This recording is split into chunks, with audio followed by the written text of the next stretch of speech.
She doesn't. Ready? Mr. Chairman? We are ready. Ready. I'm gonna, discuss.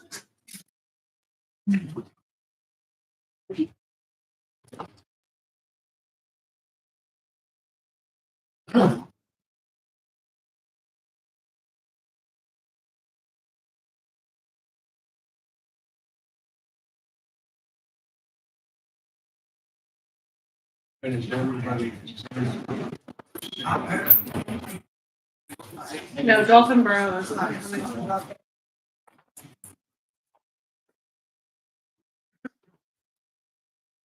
Lowest Whitehair Township and Lowest Whitehair Township Fire. Good evening, everybody.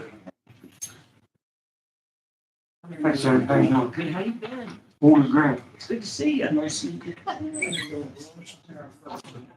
Oh, okay. All right, over here.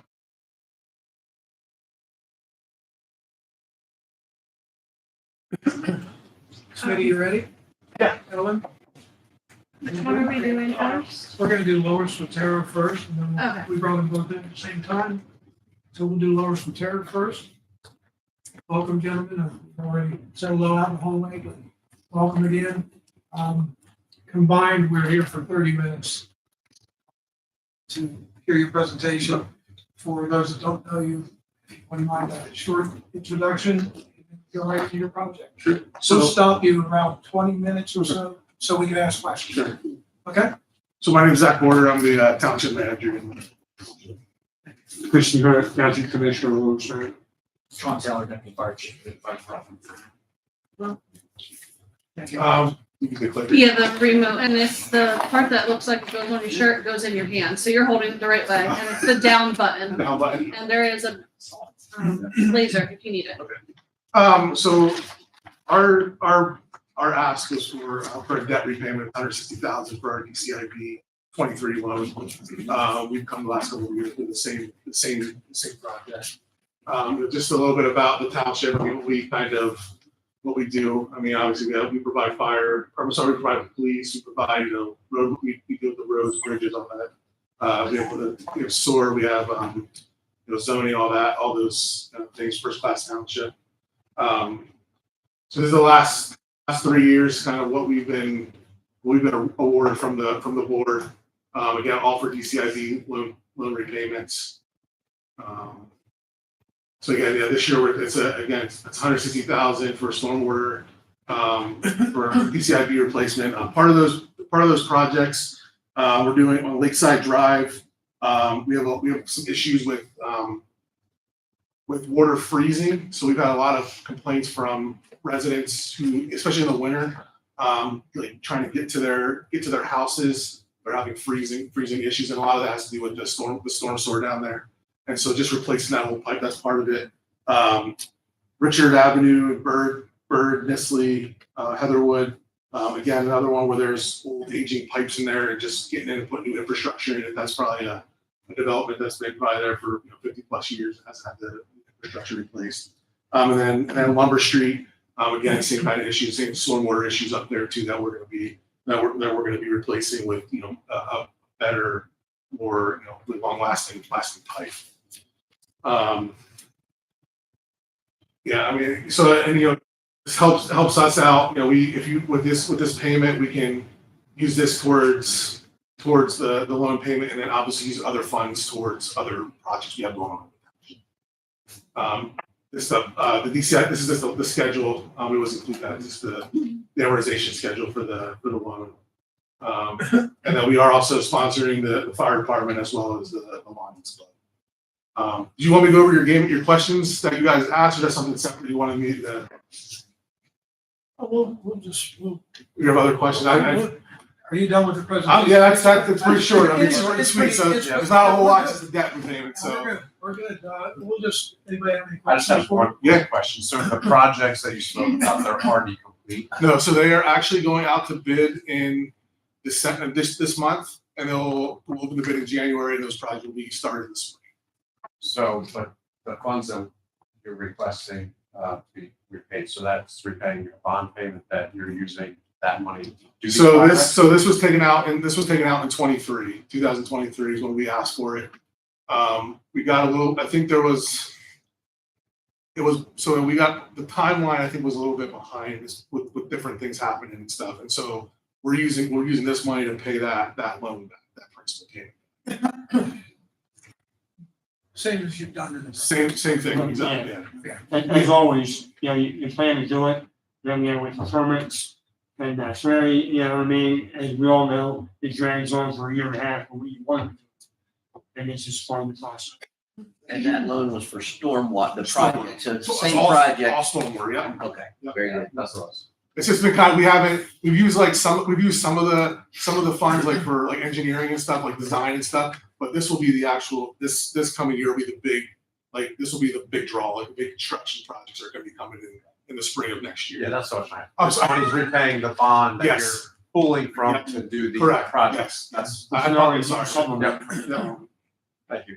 I'm just interested, how did local citizens take to,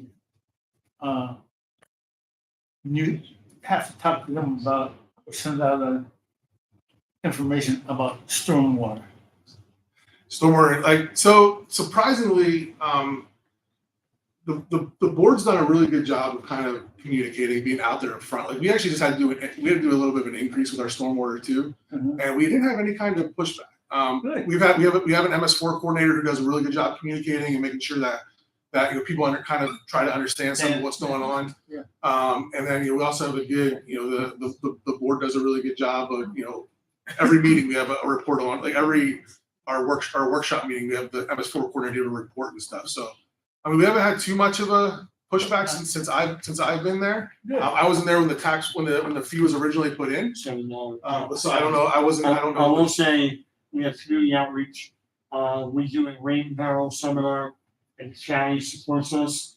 And I think the last time was 25 or 30 rain barrels, our family members come in, set up at our house, have a big meeting, residents, and I think they're talking about doing another one next year. And I think the county will support that too, and gets information out here to people, and it does help. But also at that time, that's when people bring their complaints too. So we also learn where these problems are we're not aware of. Because you don't know until people complain. A lot of times people just complain, they don't say anything. We learn a lot. And the one project that's coming down the pipe in Lakeside Drive, we did half of it, that was $5 million several years ago, and we're still paying that. Then the neighbors down the street, well, what about us? And we didn't know it was a problem. Well, now we realize that's what we engineering now for that project down the road.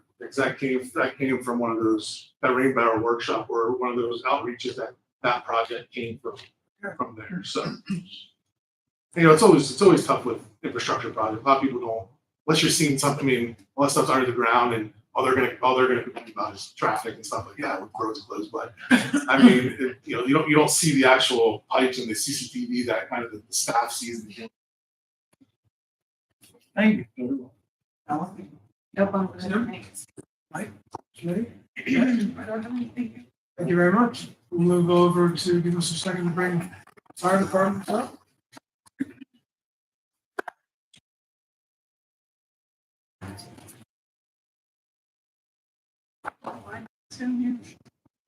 He's Swiss leader. You should not give me.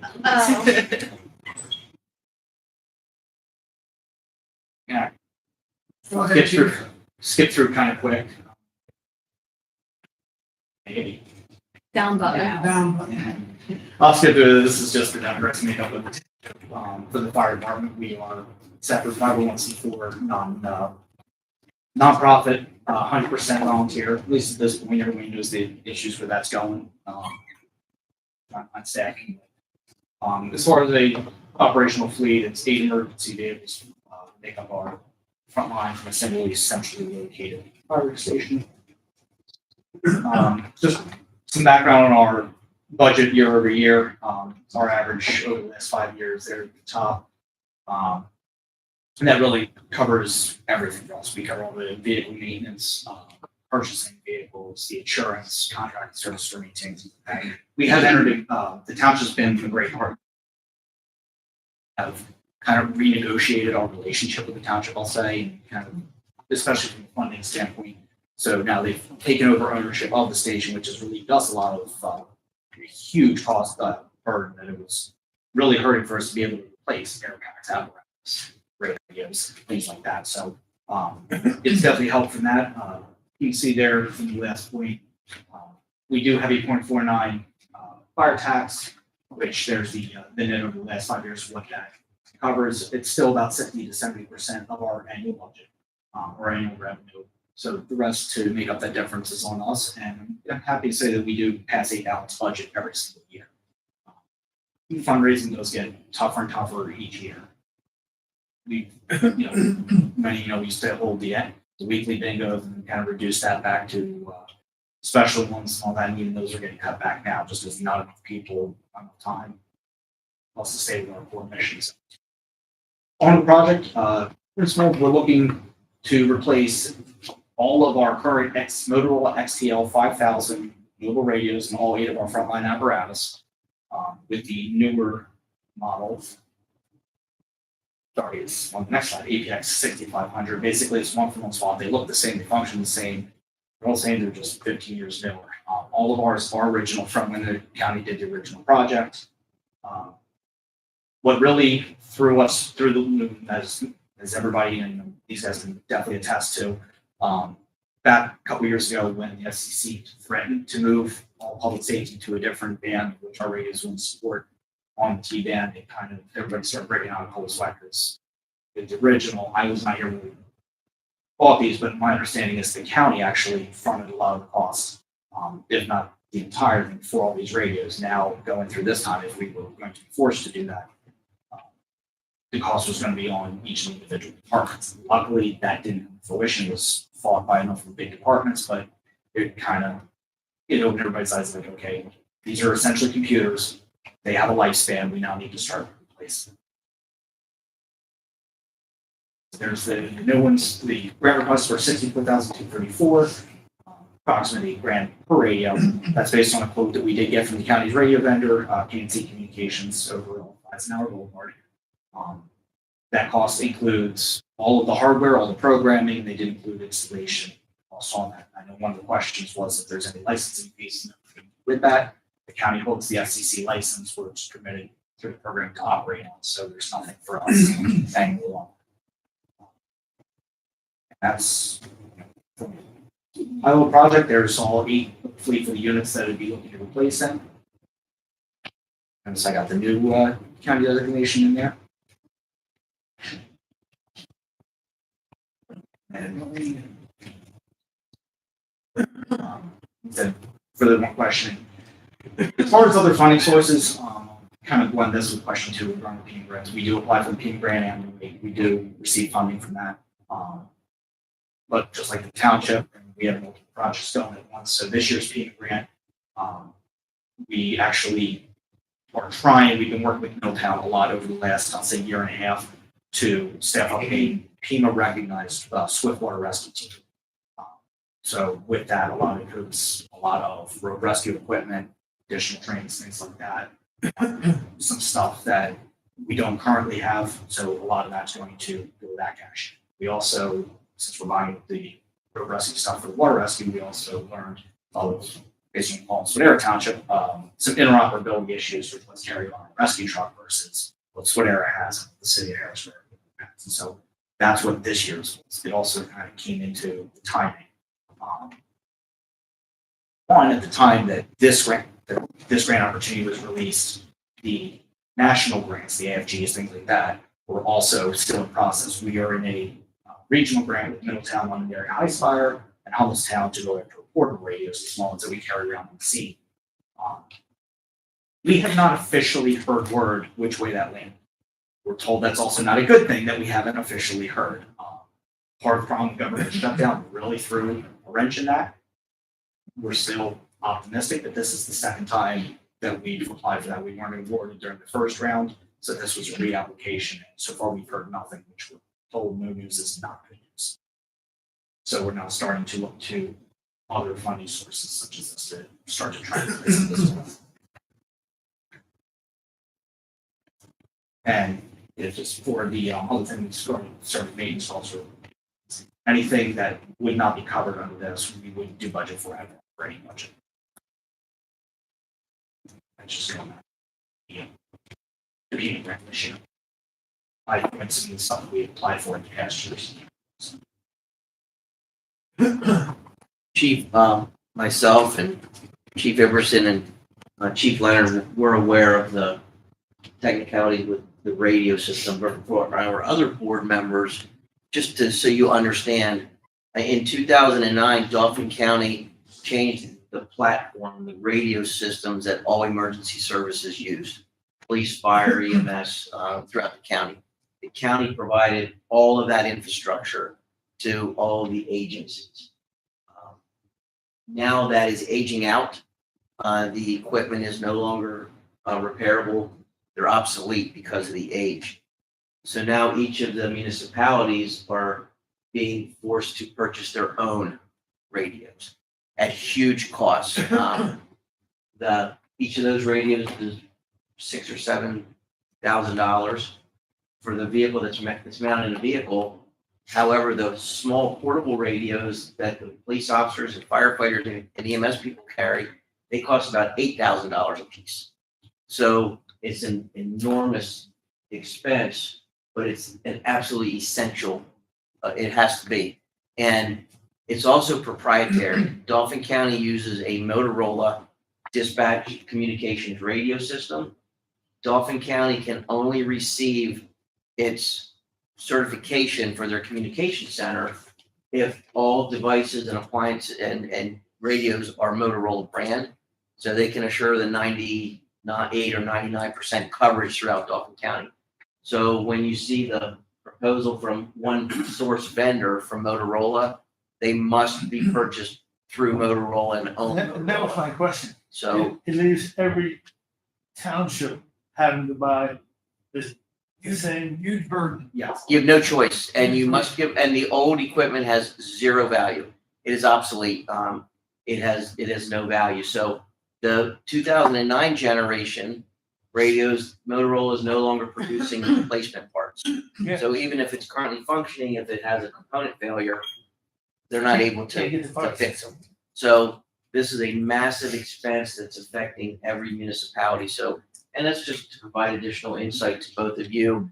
But we're gonna hear a lot of requests for radio equipment because number one, proprietary, it can only be Motorola, and it's essential to have. The fire departments, according to national standards, safety standards, each firefighter must have a portable radio assigned to them. Every police officer has a radio, every EMS professional. So it is an enormous expense. Fortunately, the county paid for this project in 2009, but now with the replacement, it's a huge funding. I mean, hundreds, millions of dollars. And the nice thing about it, it's also a secure system. Your radio portable is not in the master database, you can't talk on it.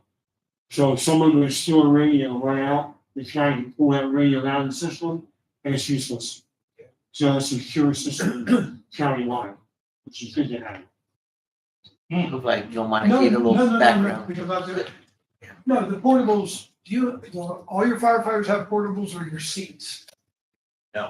And no, that was what we were attempting to accomplish with. Oh, with the. Like I said, that's Yes. unfortunately the time that everything kind of laid over once, and we didn't know about where the AFG grant was going. So I didn't want to go and make this request and then have to come and go, wait a second, we got all this, so this is now basically null and void. So I mean, the larger project, when we look at it, we're looking at radio replacement across the board.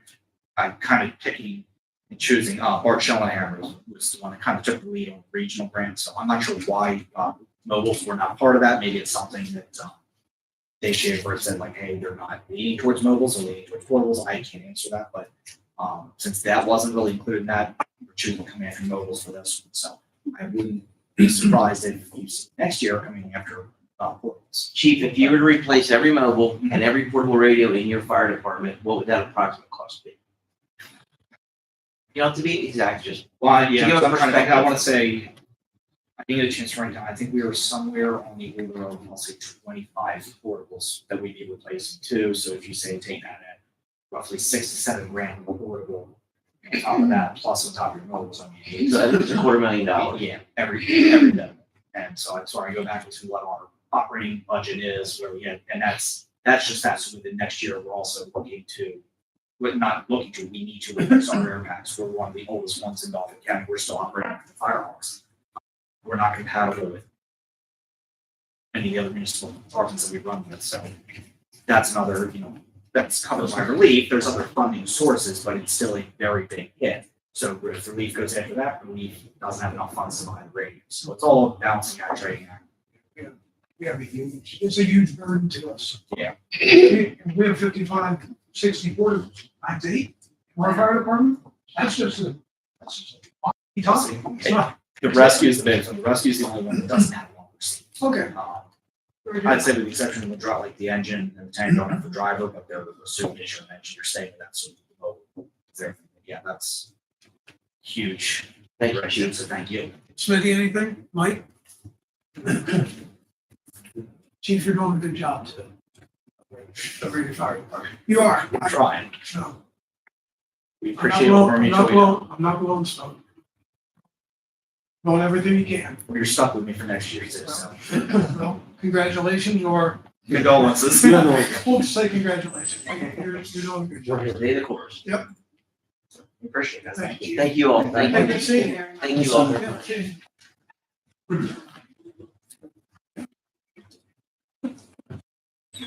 I'll see you all in a few hours to a couple days. Stay safe. That's it, thanks.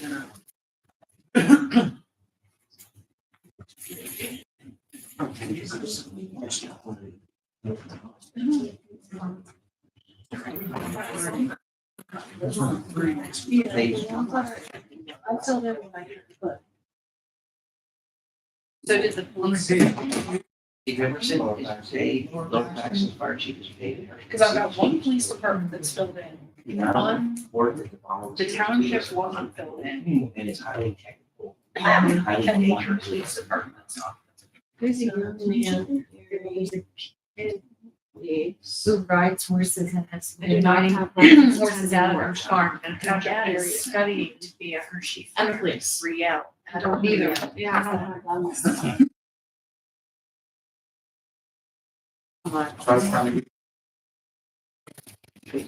Chairman. Thank you.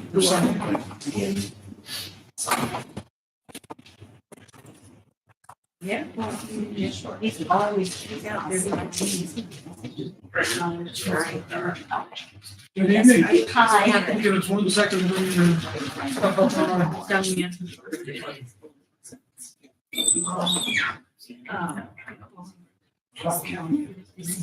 David has some. The remote in front of you works it and hold it just the way you are and it's a down button to go. Can I need it to test? Yep. Just like. There you go. And there's a laser pointer on there as well. Just a minute, you're here for 2 days. 2 athletes. 2 seconds. Yeah.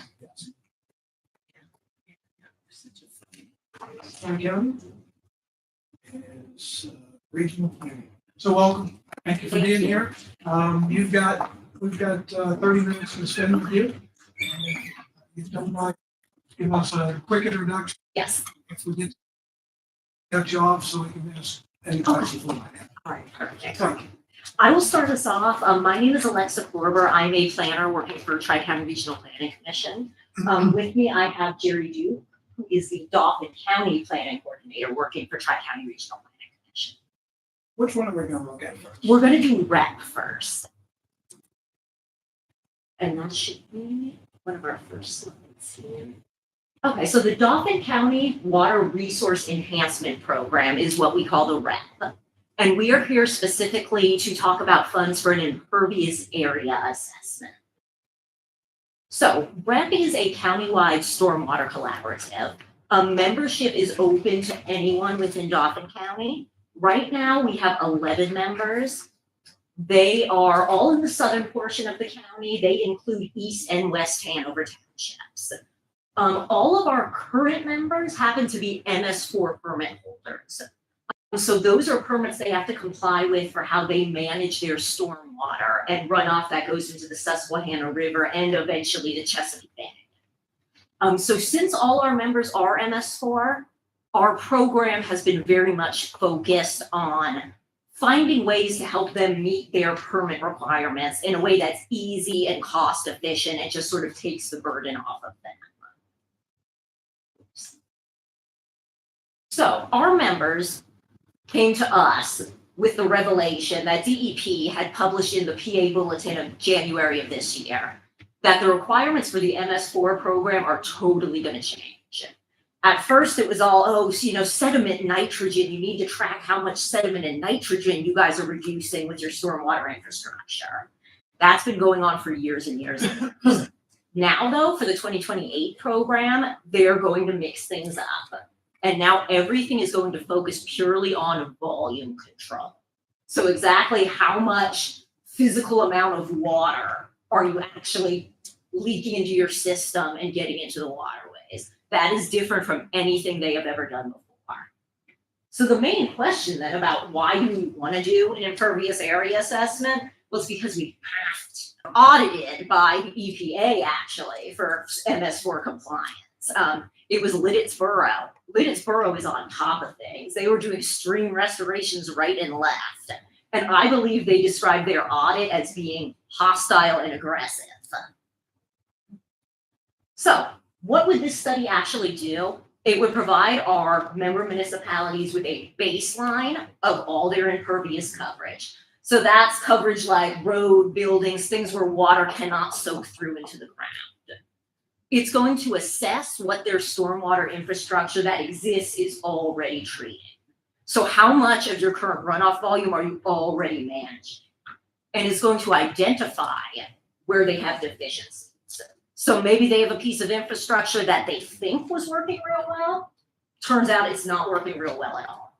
So we want to find where they have sort of the gaps in their process and what infrastructure might be a good candidate for retrofitting, which would be expanding that capacity. So in two ways, it's really a infrastructure and facilities project because these are things the municipalities have to manage. They're things they have to pay for. Many of them already charge a stormwater fee for properties within their borders. It's also a public safety and health concern. Stormwater runoff can lead to flooding issues, and it quite frequently does lead to flooding issues. It can also be a matter of well water contamination, depending on what kinds of runoff is getting back into the system and getting back into the ground. So we as REP are not a municipal applicant ourselves. We're an organization working on behalf of all these municipalities. We don't have an engineer on staff that could give us estimates about what exactly something like this would cost for our entire area. We attempted to base the scope and the cost off of something that the city of Bowie, Maryland did. So Bowie did an impervious area assessment a couple of years ago. It cost them about $30,000. Bowie as a city is about 16 square miles. So just making it easy, I took our rep area, which was about 154 square miles, times it by 30,000, looked into some other things that Bowie had done and paid for. And we believe the total project will range from costs to $250,000 to $290,000 for our 11 municipal area. Yeah, so that's why we're here sort of requesting the high amount, which is the $150,000. It is our duty as the staff for REP to look for sources of funding for this project so that it's not built into the municipal dues. So if our committee comes back and says, man, we need this impervious area assessment done. And I say to them, well, we couldn't find any grants for it. And they say, well, we need it anyway. Essentially, that cost gets split 11 ways and filtered back to them to pay through stormwater fees, through their general fund for whatever funding they have available for it. So that is the end of my portion. It was my intention to allow Jerry then to present his portion next. Is that all right? Here, unless you wanted to. If we might ask a couple questions. Yeah, of course. Actually, you answered the question about what if it's not here, then it goes Right. back to the members. Yeah. So you answered that before. Anybody have anything else? What was the the list of the members of the organization, Oh, municipalities? yeah, let me go back. I And I tried this. swear I know this off the top of my head, I just gotta think about it a little bit. So we have 11 of them. It's East Hanover, West Hanover, Lower Paxton, Pembroke Borough, Hummelstown Borough, Swatara Township, Lower Swatara Township, Steelton Borough, Middletown Borough, Royalton Borough, and Londonderry Township. So when you become a member, what's the advantage to becoming a member? I guess. Well, the advantage is when you become a member, you'll pay your membership dues, which go into a pot. And our goal, again, is to take money out of the pot to pay for large-scale projects. So in certain situations, depending on the project, some people might really be getting a deal on a specific project, like Royalton Borough, not a lot of impervious area, not a lot of EMPs. When we do inventories and things, they'll probably be getting a deal on that. Switch it around to other things like stream restorations. East Hanover and West Hanover, they have a lot of space to do things like that. So money then gets piped towards them. And I can I Oh, yeah, of course. and a couple other things too. DEP is really promoting cooperation among municipalities. In fact, one of the components of their MS4, their permit requirements is, are you working with other municipalities? And if you are, they give you a credit. Yes, they to do. go as far into it. Also too, by some of the things out of this study, each individual municipality is going to have to do this regardless. By doing this together and putting it all together, all the municipalities together, we're going to be doing one contract. We're going to have one type of thing. And then we're also going to be able to have to make sure that everybody's data is the same. So whenever we go look at a regional project that can be done so that, it may be in Lower Sotero where it's going to be done, but people who are downstream are actually the ones who are going to benefit. So we had to fight that kind of thought. Most people know that water flows downhill. Most of the time when flooding occurs, they kind of go and say, well, it's up there, it's causing it. And people who are upstream, like, doesn't affect us. So that's the whole concept behind it. And that's why it's working together. That's whenever the whole rep was put together as we realized that water doesn't recognize boundaries. So the townships that aren't in the blue, Mhm. they have nothing to worry about, or? Not necessarily. Now, some people who haven't joined up do have MS4 permits, so they've just decided they prefer to handle it on their own. For the people in the north, typically they're not MS4 regulated. They would worry for the quality of their streams, essentially. There is a lot of recreation that happens up there, and that's often been a selling point to them, to at least hear us out sometimes, that people do care about the quality of their streams, what kind of fish they're catching, things like that. What makes a municipality MS4 required? It's a population density.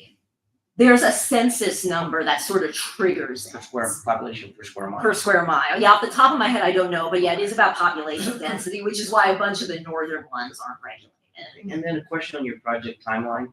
It says the initial administrative work will occur in late 26. And then January, February 27, service agreements, and then concluded work by the end of 27 with the project concluding in 2028. It should, yeah, I think we're anticipating to get the scope, get the request for proposals out there at the end of 2026 and to actually begin boots on the ground work in 2027. I would imagine that the actual physical work would be completed by the end of that year, but sometimes there's still some administrative stuff you would have to handle that might extend into early 2028. And what would the disbursement of funds look like? What would that schedule? When would you need the funds and when would the funds be dispersed? What would that schedule? I think we would need the funds to be in place by around the start of 2027.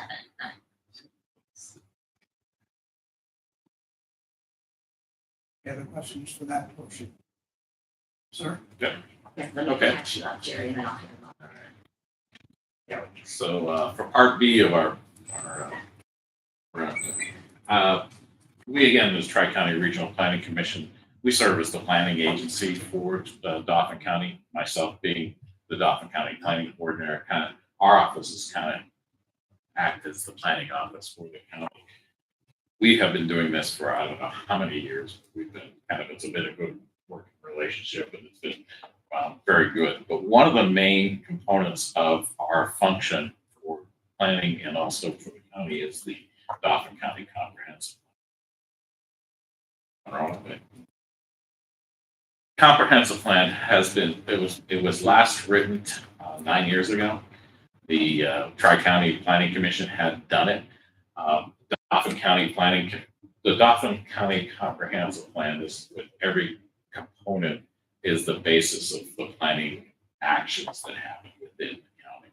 Now, if you're working with the local municipality, they have a little bit more of a hands-on zoning and type of things like that are individually proper type thing. Dauphin County's plan is more of a general growth. It's more of the movement of what's happening within the county. What are the main goals? What are the things that are the objectives of having, moving the county forward? It's the guide growth, the development, resource management. So those kind of the basics that are happening that has to be done for the comprehensive plan. As I mentioned, the last time it was started being written was 2016. It was adopted in 2017. So you see on there that the last two, the one on the right is the one that's current, is the enhancing our communities, enhancing our environment. The one before that was in 2008. Both of those ones were done by Tri-County for the county, in-house for them. We did not use it. But the state itself recognizes the need for every county to have a comprehensive plan. In fact, they don't require any other municipalities levels to have comprehensive plans other than counties. And the counties are required to update it every 10 years according to it. So, this is a mandated item that's happening to the county, to which Tri-County is offering the assistance of doing it. And then, we've been in conversations with the commissioners, they're accepting of it. Now the question is how to fund it. So, but okay, it's mandated by the state. It's nice to have, but really, it's necessary. A lot of the things, even in your own grant provision, you talk about how does this fit into the comprehensive plan? How does it fit in the overall goal? Almost every document that we look at in terms of grant applications that we come in, it measures against these benefits and how it assists the community. So it's basically, looking at what factors will be helping grow the community, what factors will be kind of holding things back. I think one of the main components that we would never have thought of 10 years ago is what do we do with data centers? How do we focus where they're going to be? In 10 years, things have changed. Look, 3 Mile Island, who knew what was happening there? Now it's coming back. How does that connect with things that are happening in the community? How does it affect some of the things that are happening in Northern Dauphin? So those are all the things that comprehensive plan tends to look at. Looks at national trends, look at local trends, looks at what the makeup of the community is, the population base. And it puts that all together in a unifying document that is basically the blueprint for the county. How did we come up with the money? $150,000. We ended up looking at what our level of service, how to put these together. Like I said, we've done it two times before. I was involved in the last one. We've also looked at what any kind of changes to the state code, what kind of land use type of things done, what kind of function do we want to have. So in essence, we thought that $150,000 would be enough to cover it over a two-year period. I think one of your questions that came to us was how did we break it down? And we gave you, there's a lot of detail in there how we do it. So there's a public upfront, public participation component, then there's data gathering, then there's feedback based upon what the findings are. Question. Yes. How do you gather the data? Is it, like you said, having town meetings? Yes, Do you do it through computer? yes, Do you do it through the phone? yeah, Is it- well, is we it don't do mail phones out? much anymore, but Is but it yeah. a mail out? Okay, there you go. yeah. So, are there other methods other than? Usually what it is how we're thinking of doing it this way. We've been doing with Tri-County a lot of projects in which the regional growth management plan has been one of the components doing it. We do a survey showing what kind of development do you like this kind of development versus that kind of development. It's more of a visual survey. And we would do something similar to that. What we were thinking of doing in terms of a survey for this one is a general overall survey of, viewpoints and feelings and things like that about planning and development patterns. And then coming back later on at the back end of doing a little bit more detail, here's more of a, more input on details within the plan to get more of a feedback. So there's lots of different ways. Is there a little slippery slope here with a little gerrymandering sort of? Well, we hope not to get into gerrymandering. I mean, we don't. But you see where it Well, yeah, could be. and that's what one of the goals. What's one of the things that we have to make sure is that we try to make sure we talk to everybody who has a stake in the game, which is everybody within Dauphin County. I know a lot of times when we talk a lot about Dauphin, a lot of times the Upper Dauphin people feel like they're left behind. But there's other communities that are out there that we try to make sure we get. I know we did a lot of stuff the last time with community action, getting into those type of neighborhoods. George Fernandez, I think that's for a Latino connection. We used him a lot to try and get into that. In fact, we got a list of Dauphin County. If you ever pull out the list of all nonprofits, Dauphin County is like phenomenal. The number of nonprofits. We're finding out. And we last time we surveyed all that. We sent out basically, hey, give us your information, update it when we're doing this process, asking them to come forward if they're interested. And we got a lot of interest back then. So we haven't figured out exactly how we're going to do it because we're going to talk a little bit about money, and that's going to determine how far we actually can dig deep into it. Do you look at healthcare issues? We can? No, Right. no. Have you or? Yes, we will. We will look where the hospital facilities, there's different kind of techniques you use. There's there's food deserts. I don't know if you ever heard that concept, whether or not a place has poverty levels, whether or not they have access to fresh food or whatever. And that can be done the same way. Transportation needs, if they have. Transportation needs. And that's what. If you found out that in the upper part of the county, there was no cancer. Yeah. And then. Well, I think what we would do for a comprehensive plan, we wouldn't necessarily try to find a cure for cancer in Dauphin County. What we would be doing is looking at. I'm talking about the incidence of cancer and with the farms, right? Between East Hanover and Yeah. Londonderry. I think what we would do is we can, if that's a case of doing what's important to Dauphin County, we would look at where there's a gap in healthcare facilities. Okay. And typical in northern Dauphin or in low income areas, that tends to happen. And then we wouldn't necessarily say, this is what you need to do, but the plan would say these are strategies to emphasize in order to try and meet those goals. And again, it's setting up the goals, it's setting up what you want to do. And that's like almost any kind of service, whether there's water quality issues or whatever, depending on what it is, and that becomes what the emphasis of the county should be and what the should focus on. So we were wondering, do the organizations that you represent, do they pay you and to belong to the No. Regional Planning Commission? then how are you funded? The Tri-County Regional Planning Commission? Yes. They're funded basically in two ways. Tri-County is it's the MPO, Municipal Planning Organization. So in essence, a lot of the federal transportation money comes to Tri-County, which works with PennDOT in distributing it. There's an administrative and things. And then also as part of the spending the money through that, there's also how you cover different projects to figure out whether or not funding for transportation is done. The second way we make money is, as I mentioned earlier, on the Dauphin County Planning Board. Dauphin County doesn't have a planning office like Cumberland has, a lot of other places. They pay Tri-County to be the staff.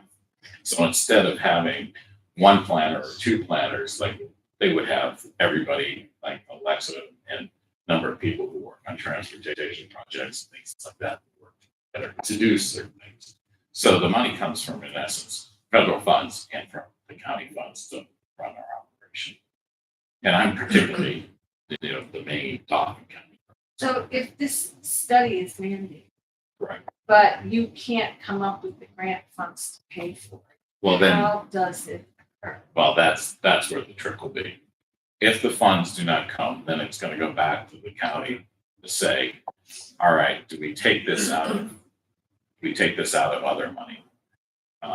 Or if we don't take it out of any other money, Dauphin County could say to Tri-County, figure out a way to do this, the amount of money that we give you. Now, we provide planning support to all different municipalities. We go to their meetings, we go to their, provide, like, let's say that they need an ordinance about talking about something. We would provide that we would do the research, we would go, if they have any kind of assistance on almost anything we do in terms of planning, local planning agency. We do that, and the county pays for that. What would end up happening is our ability to do a lot of that stuff would have to shift because there's only a few of us. We're gonna have to do those resources to put this plan together that is essential for the county. Do you often outsource your work or is everything? We can, yes, we can. Do you have any relationship with the County Commissioners Association of Mhm, yep. Pennsylvania? Yeah, we have, there's a subgroup of county planning directors, and I go to their meetings. They have 4 That's meetings. another place where, Yeah. I'm not necessarily talking about getting money from them, but Right. they are a warehouse of data. Right, and the state does have a program for funding. It's this MAPS program that we identified in our grant application and also through our presentation. We've applied for a state funding for $75,000 towards them. And the commissioners have passed a resolution indicating that they would provide the matching if we would get that. So we have, because of the budget crisis, they pushed the date back in terms of when they're announcing. They just on the 25th announced a series of them, and we did not get funded. We thought, oh my gosh, we didn't get funded. But it turns out they're not going to make the December till February. So that's going to be, we won't know whether or not we get money. If we get the funding for that, then we have $75,000. I mean, these two applications that we applied to you, to the state, are the exact same thing. So you have 11-member municipalities. No, we have 40. Okay. The rep is a different program.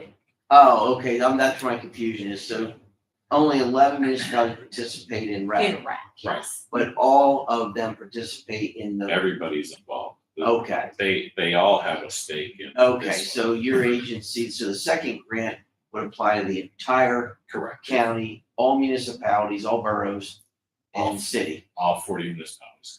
Correct. Okay, and then if you can't receive grant funding, then the county has to either pay you the full amount or they hire a third-party engineering firm or a vendor to do the same comprehensive plan. Well, I mean, it has to be Yeah. paid for. somebody's gonna have to do it, right? So either your Tri-County does it or they retain a professional service from somebody else And and have to pay for yeah, and I won't say, but usually we're cheaper. it. No, yeah, but it has to be paid for. Somebody's gotta do The it. state mandates the county must do it. If the county doesn't do it, then the state will probably withhold some type of various fundings to the county to make them do this? Well, what they do, there's no penalty for not having a comprehensive plan. What ends up happening is whenever the state looks at places to see who's in compliance, what the date of their plan is and how it's put together, that's how they help decide who gets money, who doesn't get money. So that's the main hammer they have, is basically saying, are you all on board on this is what you want? It's sort of like. So who do you report to in Dauphin County? I report, my director is the director of the Tri-County Regional Planning Commission. We assist the Dauphin County Planning Commission. In fact, we meet in this room normally, and that's who's over guiding. The Dauphin County Planning Commission is the overall planning guidance for the county. So we're the staff that help them. So They're aware of this. Oh, need. yeah. You know, if they've tried to secure funding Oh, yeah. through the county budgeting process. We've already talked, we've had some conversations with the county on what to do. And then their direction to you was to apply for a grant. If I'm not mistaken, before we had gaming in the casino, this plan was paid for with CDBG dollars. It's block grant dollars. And you didn't apply for that. No, that was before mine. Thank you. Is that money still available? It is. But we have been, so a lot of I'm things. sorry, I missed that. Yeah, Yes, thank you. yeah. Tom? Can you, could I ask, do you recall, just because you're in it more than I am, what does the county give you as our contribution? Yearly, it's like 600 grand? I don't know. Really, I'm not part of that. That'd be something Andrew and Diane, the director and assistant director. So I don't know. I'll find out. Thank you. Thank you. Smitty? Yeah, I'm good. I'm All right, and then the last question. I'm sorry. Then the last question on our presentation, addressing the general question everybody has is what's more important to us? Well, Tri-County is actually a contractor in essence for the Dauphin County. So these are both important to us. I know you probably heard that from everybody who's applying for many of them. You know, we have the benefit, I mean, this is really, we're doing this for Dauphin County. So in terms of the decision itself, what's most important, certainly, you know, the county commissioners have told us both were important. One part, we certainly want to reduce the amount of money that all the municipalities who are under the burden of meeting their MS4 requirements, but also the requirement of meeting the planning requirements. So in essence, it's a tough thing for us to answer because really we're working on behalf of the actual commissioners. Okay. Thank you. Very good. Thank you very much. Thank you. And then, and that's it, if you have questions, certain. Well, thank you. No, I Very think now comprehensive. you know your product. Thank you. Thanks. Jerry knows more than. Well, I don't know. You didn't even look out of your nose. Thank you both Thank very you, much. everybody. Thank you. So, Oh, we gave you like 30,000. yeah, George, we're gonna take a 5-minute break. So Dauphin Borough is not coming in. Okay. Their application is not eligible to go through the process. They did not obtain proper This project. sponsorship, so they are removed from the list. Dauphin Borough. They won't be here.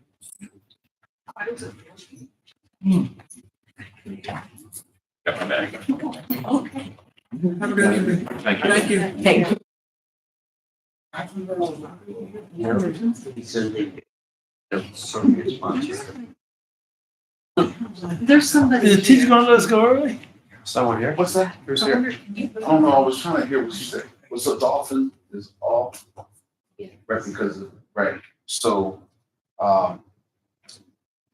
South Central workforce is out there. I can bring that in. When we're gonna be out of schedule, but it doesn't matter. Like, we're just gonna, whoever comes, Soon. bring them in. In 4 minutes, Farm of Hope should be here, because they were told to be here at 7:30.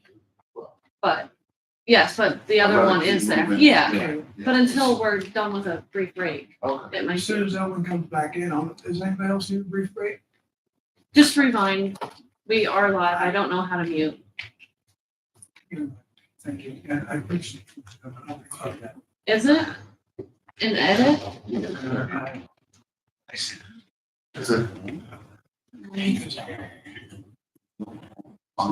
There's one person.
And We are, we're still 15 minutes. we are, We're still- what was that? We're gonna give them 15 minutes.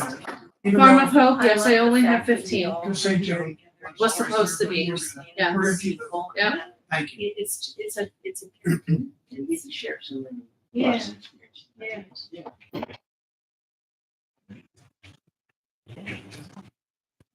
Farm of Hope. Evening. Hello. Hi. Sure.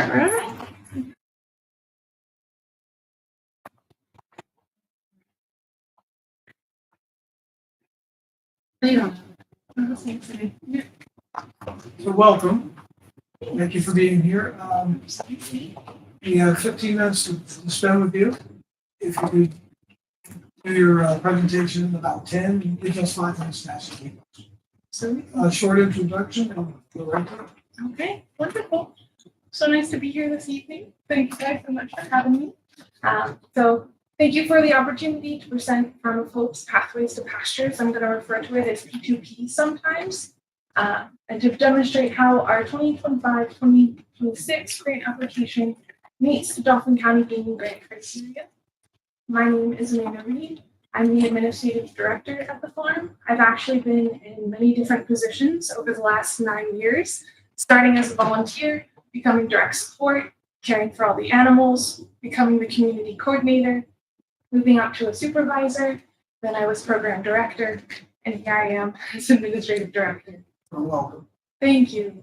So, Farm of Hope is also known as Hope Springs Farm.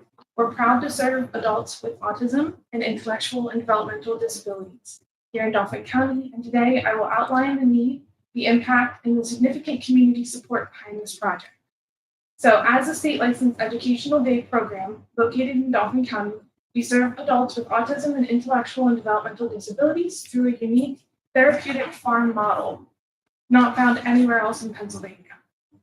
The P2P project is a transformative safety and accessibility initiative designed to ensure that every grower, which are individuals, regardless of their mobility level, can safely reach and participate in the essential therapeutic components of our program.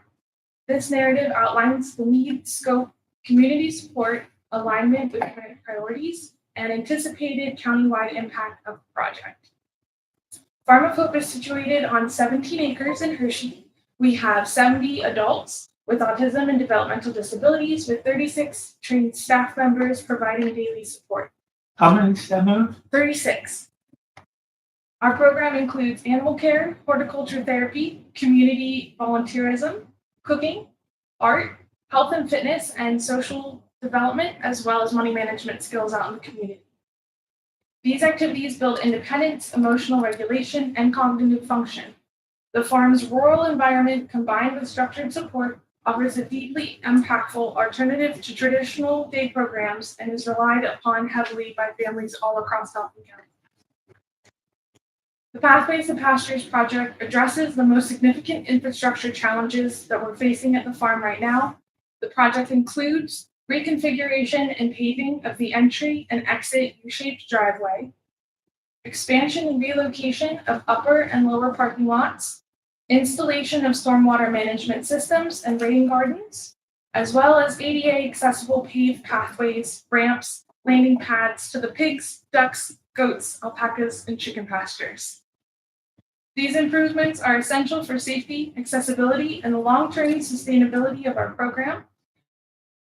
The project has undergone extensive engineering review and land management planning through HRG engineering, as well as permission through Dauphin County and East Hanover Township. So the current infrastructure poses daily hazards. The single-lane driveway routinely becomes congested during drop-off and pickup, causing traffic backups on Trail Road and creating blind spots for commercial and personal vehicles, providing transportation for our growers.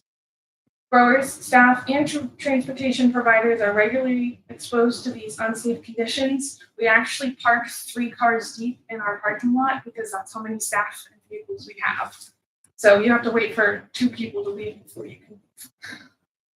Additionally, without paved ADA accessible pathways, growers using wheelchairs and other adaptive equipment can many of the therapeutic areas on the farm, including the animal pastures and our garden.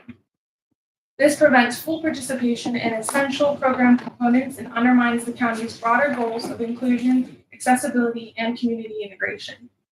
The P2P project directly resolves these risks, ensuring safe, predictable, and accessible travel throughout the farm. The P2P project strongly advances the priorities of the Dauphin County Gaming Grant Program. One, with accessibility and inclusion, the ADA accessible pathways ensure equal access to the therapeutic programming for individuals with mobility impairments, aligning with community-wide accessibility standards. Two, economic development and workforce support. The project creates and preserves better jobs and increases long-term staffing capacity. Families of Penn National employees benefit directly from reliable, high-quality day programming within the county. Three would be public safety. So the redesigned driveway and parking areas reduce the congestion, improve the traffic flow, and eliminate any hazardous backup on Trail Road, and lowers the risks of accidents, which unfortunately have happened. Strengthening community and human services. So Farm of Hope fills a unique service gap in Dauphin County, providing some specialized programs not available elsewhere. The project allows us to expand our capacity and better support families, caregivers, transportation providers, and partner organizations. So we are actually at max capacity, and we've been at max capacity for the last 2 years now, and we aren't able to expand until. What's max capacity? So the state only allows you to have 38 individuals at your facility. We'd like to expand to 100% community, but in order to do that, we need to be able to hire more staff and increase our transportation fleet. So having more vehicles on the farm, we really can't do that right now unless we're shuttling them from the Hershey Islands, which we did when I first started working there. That was fun. And then 5, supporting regional growth and infrastructure. Improved safety, traffic flow, mobility infrastructure contribute to a stronger, more inclusive county environment for residents and visitors. So support this year, Farm of Hope has had the privilege of hosting Senator Patty Kim, as well as Commissioner Justin Douglas, for an on-site visit. Both leaders demonstrated strong advocacy for the farm and expressed clear support for the P2P project. Senator Kim recognized the farm's vital role in providing meaningful day services for adults with disabilities in Dauphin County. She emphasized the importance in maintaining safe, accessible environments that allow growers to participate fully in those therapeutic and community-based activities. Commissioner Douglas provided especially impactful guidance after reviewing the scale of our project and the importance of accessibility improvements. He's actually the one who encouraged us to request the higher amount, just because of the true scope and urgency of the need. His recommendation underscored the county's understanding of the long-term value and impact of this project. Their visits reaffirmed that the P2P project aligns with county priorities and has strong political and community backing.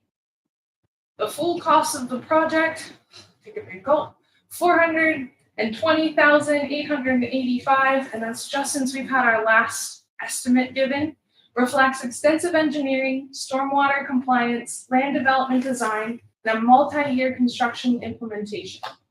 COVID-related funding shifts, increased competition for grants, and reduced philanthropic giving have made county-level support even more crucial. We actually were given an opportunity with the Dauphin County Gaming Grant during COVID. It was actually during 2021. Colby and I, our executive director and I, were just direct support professionals, and all of upper management left. And we got the seat of program director and executive director. No background.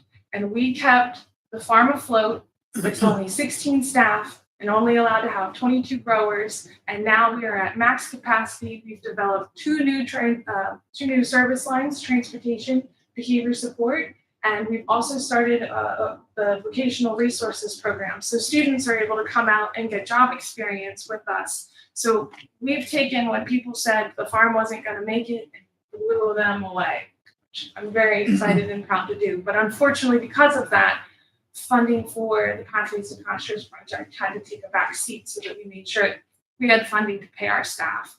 Colby and I actually went 2 full pay cycles along with 4 other management staff to ensure that our direct supports got paid, because our bank account went down to $800 during COVID. So the idea of doing a project like this just wasn't even an option. So we had to return all of that funding, unfortunately. We're back at it, we're ready to keep growing and keep moving forward. So justification of that is just because the key components of the project are not eligible for state aid. The Dauphin County Gaming Grant represents one of the few remaining sources capable of supporting this transformative infrastructure work.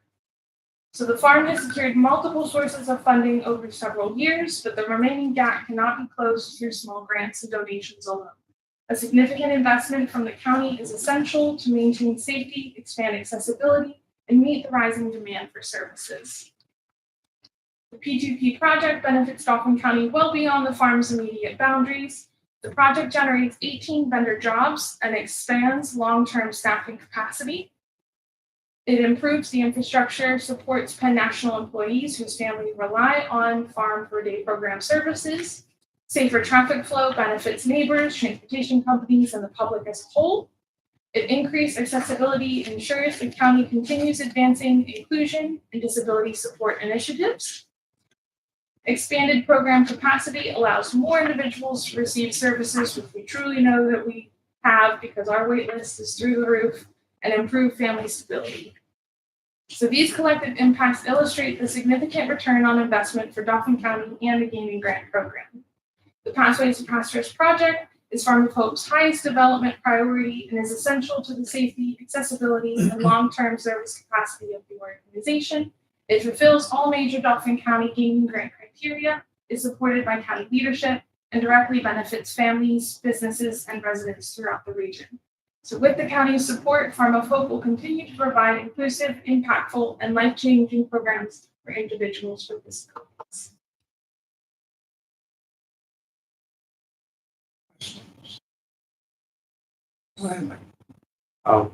So how does one access your services? Referrals or? Yeah, so most individuals have a waiver, and the waiver then you're offered sports coordination services, and they'll reach out to us through a referral process. You come out for a tour. We have an admissions panel where our direct support, our board of directors, our program specialists, those are who write the reports, will come together and review their ISP to make sure that the farm is a good fit for the individual. Sometimes parents really want them to come to the farm because the farm is so great, but it's individual's choice. These are adults, they're independent, and they deserve to have their voices heard. Sometimes the farm's not really what they want to do, it's what their parents want to do. So we go through the admissions panel process to ensure that this is really what they want, and then they start within a few weeks if we have an opening. Unfortunately, we haven't really had any openings. Our one-to-one wait list is over 15 individuals deep. Our 1 to 3 wait list, we have 10 individuals waiting for a slot, and our 2 to 3, so 1 to 3, 2 to 3 are the ratios. Our 2 to 3s are just as deep. I think we're at 13 now officially. So we're over 30 individuals sitting on a wait list wanting to come to our program, and if you ask supports coordination organizations, we are one of the highest recommended. And so when somebody's accepted, they come every day? Sometimes, it depends. Some of them are there for the social development and just getting community integration. So they hold a part-time job the other days of the week. So some of them may only come 1 or 2 days, and others do come 5 days that aren't as capable of doing full-time employment. And so that's basically their full-time job then until they turn 60. We can have up to 3 individuals that are over the age of 60, but once you hit 60, you have a different waiver. What's the early stage of mission? So the early stage, the earliest is 21 typically. However, we have had individuals come before 21 as long as they've graduated high school. Yeah. And then inside the building, and I've seen the building from the outside because I walked by your place probably for the last 10 years. Oh, that's awesome. So is it set up like classroom style or? So it's actually a full kitchen in the one part of the building. There's also 2 guinea pigs that live in there. The one side is a full working kitchen, so there's 2 ovens, a stove, a refrigerator, a dishwasher. So we teach all kitchen basics. So the stuff that they grow, Yep. They then take, they they then can, they cook bake. it. Absolutely. And then also further back in that room, the one closest to the road is our crafting room. So they You make what kind of room? crafting. Oh. So they'll work with the wool that we shear from our alpacas and our sheep. They work with different plant media. We actually make our own loofah scrubby soaps. So a loofah you can grow in a greenhouse. It kind of grows like a cucumber. They Yeah. let it dry out, cut it into little slivers, put it in a cupcake tin, pour goat smoke soap over it, add different scents and flavors, add different herbs from our garden. It's a lot of fun. We really love it. And then the other building is our wood shop. So we actually build birdhouses and garden decor and things like that on the one side, and the other is a yoga studio, and we also do music therapy. Do you have any, and I don't know their age range, do you have any relationship with Vista? So we do. So Vista will send some of their students out to get job experience. So they don't do what our growers do, but they'll do what our staff does. Okay. And is it like a parent drop off? Is there a bus that brings them or? It's Both. a whole, yeah. We've had the cat bus, we've had the rabbit bus, we've had the Keon vehicles, Havilah, friendly transportation, parents. We also offer our own transportation service. So we have a fleet of 10 vehicles that go out and pick up individuals, 13 of them specifically in Dauphin County. We have 22 total on our transportation routes. And then what's the end of the day? 5 o'clock? So they come at 8:45 and they check out at 2:45. Oh, 2:45. And 7 groups of 3 go out into the community. They'll go to 3 different locations. So that's quite a lot of juggling throughout the month. But we do all sorts of things like volunteer at Bethesda Mission. We volunteer at the Manna Food Pantry. We do Meals on Wheels. We go call bingo at Traditions of Hershey. We do lots of fun stuff. They actually shop for all of the items that we use at the farm. So any of the basic cooking materials that we need, like flour, sugar, egg, or not eggs because you have chickens, but milk, because we don't have a cow. We used to have a cow, not anymore. They'll buy those things at Giant. They also they get the feed at Brandt's Food Supply for our animals. They'll stop at Tractor Supply for any of our animal needs. So they have a shopping list that they follow. They learn how to use a debit card. They learn how to use cash. So they'll go out to coffee shops and different places, and they actually go to some of the Christmas markets too. They get a little present for their loved ones. It's really awesome. I have one more or 2 more questions. So where do your operating funds come from for your? From Pennsylvania State waivers is where majority So of it that's comes okay. from. But a And- lot of that goes right back into our staff to make sure that they're given the wages that they deserve. And I heard you say that when your farm was at the lowest, you and your other leadership went without pay. Correct. I've been to Cold Springs Farm. It's a remarkable, it's truly remarkable. One of my dear friends is one of your growers. He's 36 downs. Farm has had a tremendous. Thank you.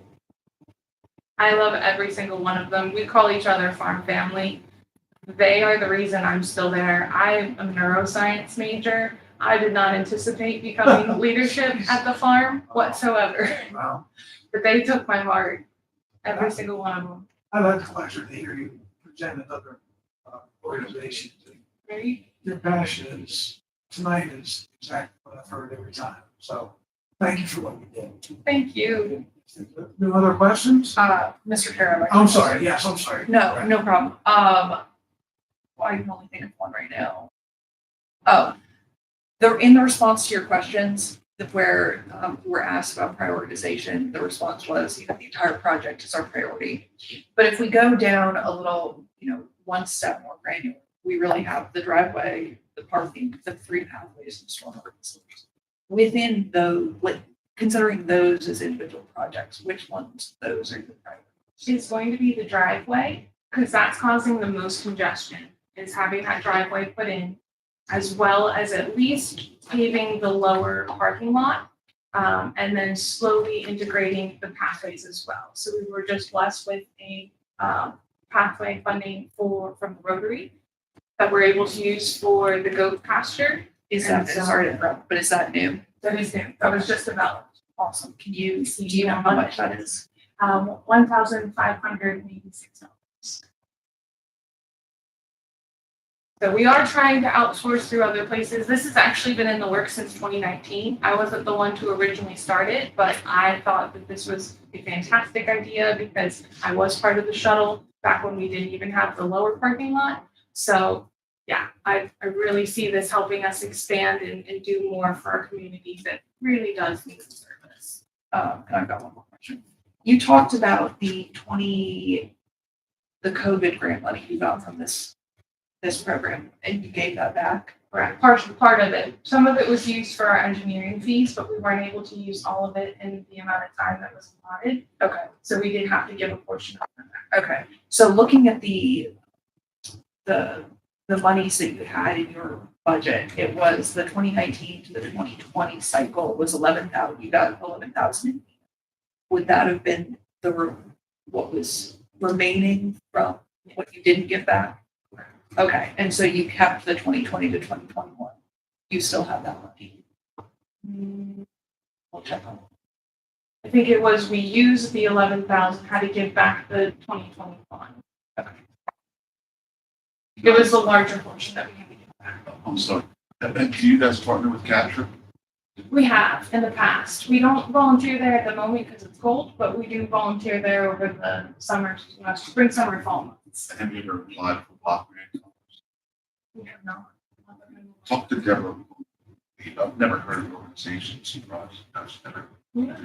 Sounds like they have a good program. Yeah, a lot of our individuals love Capture. Yeah, I've been there too. I've never heard of you guys. That's sweet.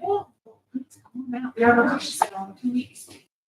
Thank you very much. Yeah, Thank you absolutely. thank you for all you do. Thank you guys Thank you so very much. Really appreciate it.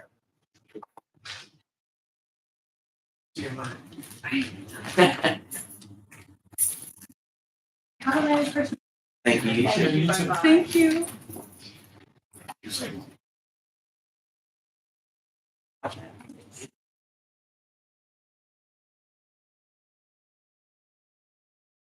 A child, daughter, experiments. So they bought that place, put that school together.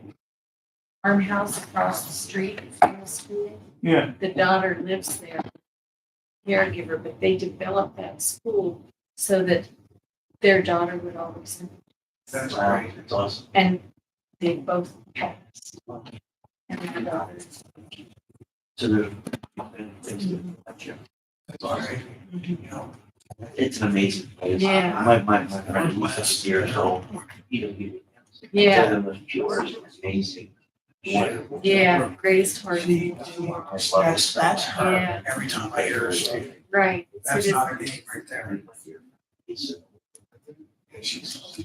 that's where she would be. very amazing. That's my first. potential Yeah. work.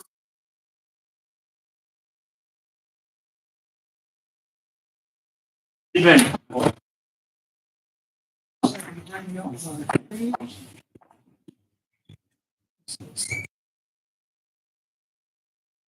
This is great. Yeah, that's it. I don't know. Push the down button and see if there we go. I just want to make sure it works. There we go.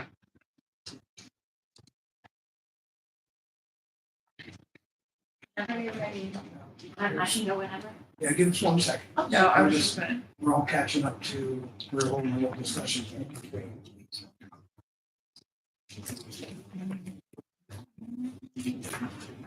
Good? Okay. Yeah. Welcome, and thank you for being here. We have 15 minutes to spend with you. Like, the presentation is about 10 minutes. Hard stops, I might be able to ask you 5 minutes worth of questions. If you don't mind a brief introduction, and then let us know what your project is.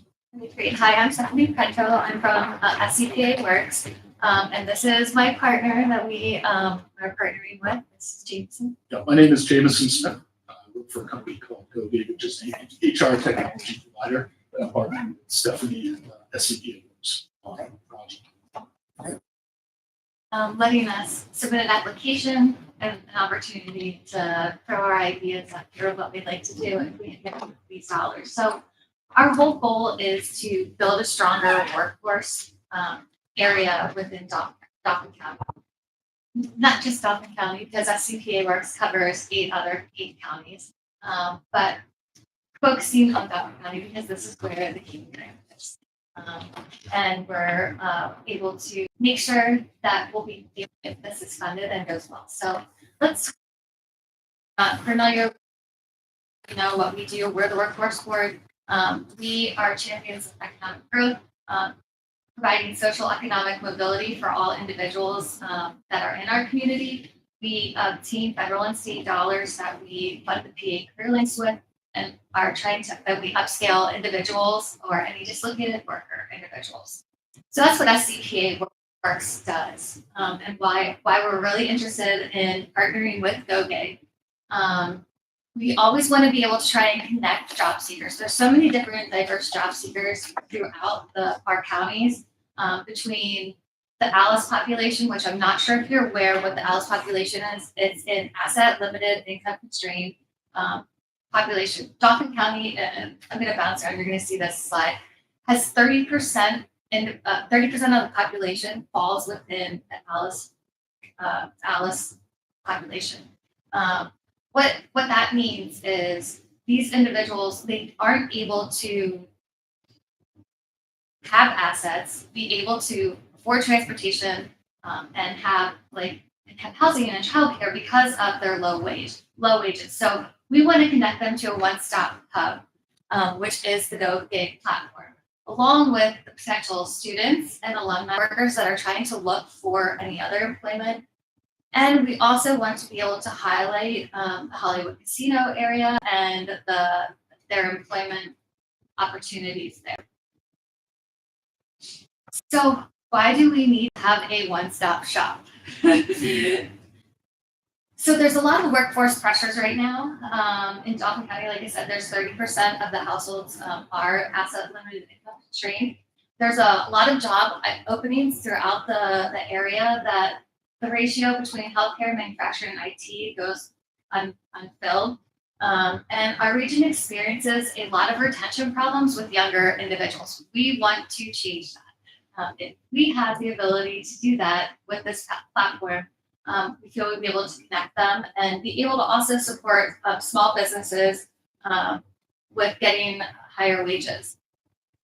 So we want to also address any of the skilled worker shortages with this platform. Like I said, we have a lot of skilled worker shortages in IT, healthcare, manufacturing. And so what do we want to do? We want to build a digital hub that connects job seekers and employers and community and our community together more. Dauphin County lacks a centralized hub of places that connect students, employers, anybody that's working. And there's a lot of traditional job boards have they miss individuals that could potentially match and be matched with employers with the new technology. There are slow hiring cycles around here, and having a unified hub would streamline access to opportunities for all of the individuals within our community. So I know you guys probably have heard PA Curling. That is our state system. This is also supposed to be a one-stop hub. However, it's very antiquated and needs to be innovative, and it's slow to get the state to agree to integration with technology. Very slow. It's taken very long to get where we are today, but we are going to utilize the PA Curling system and work that in the platform with GoGig.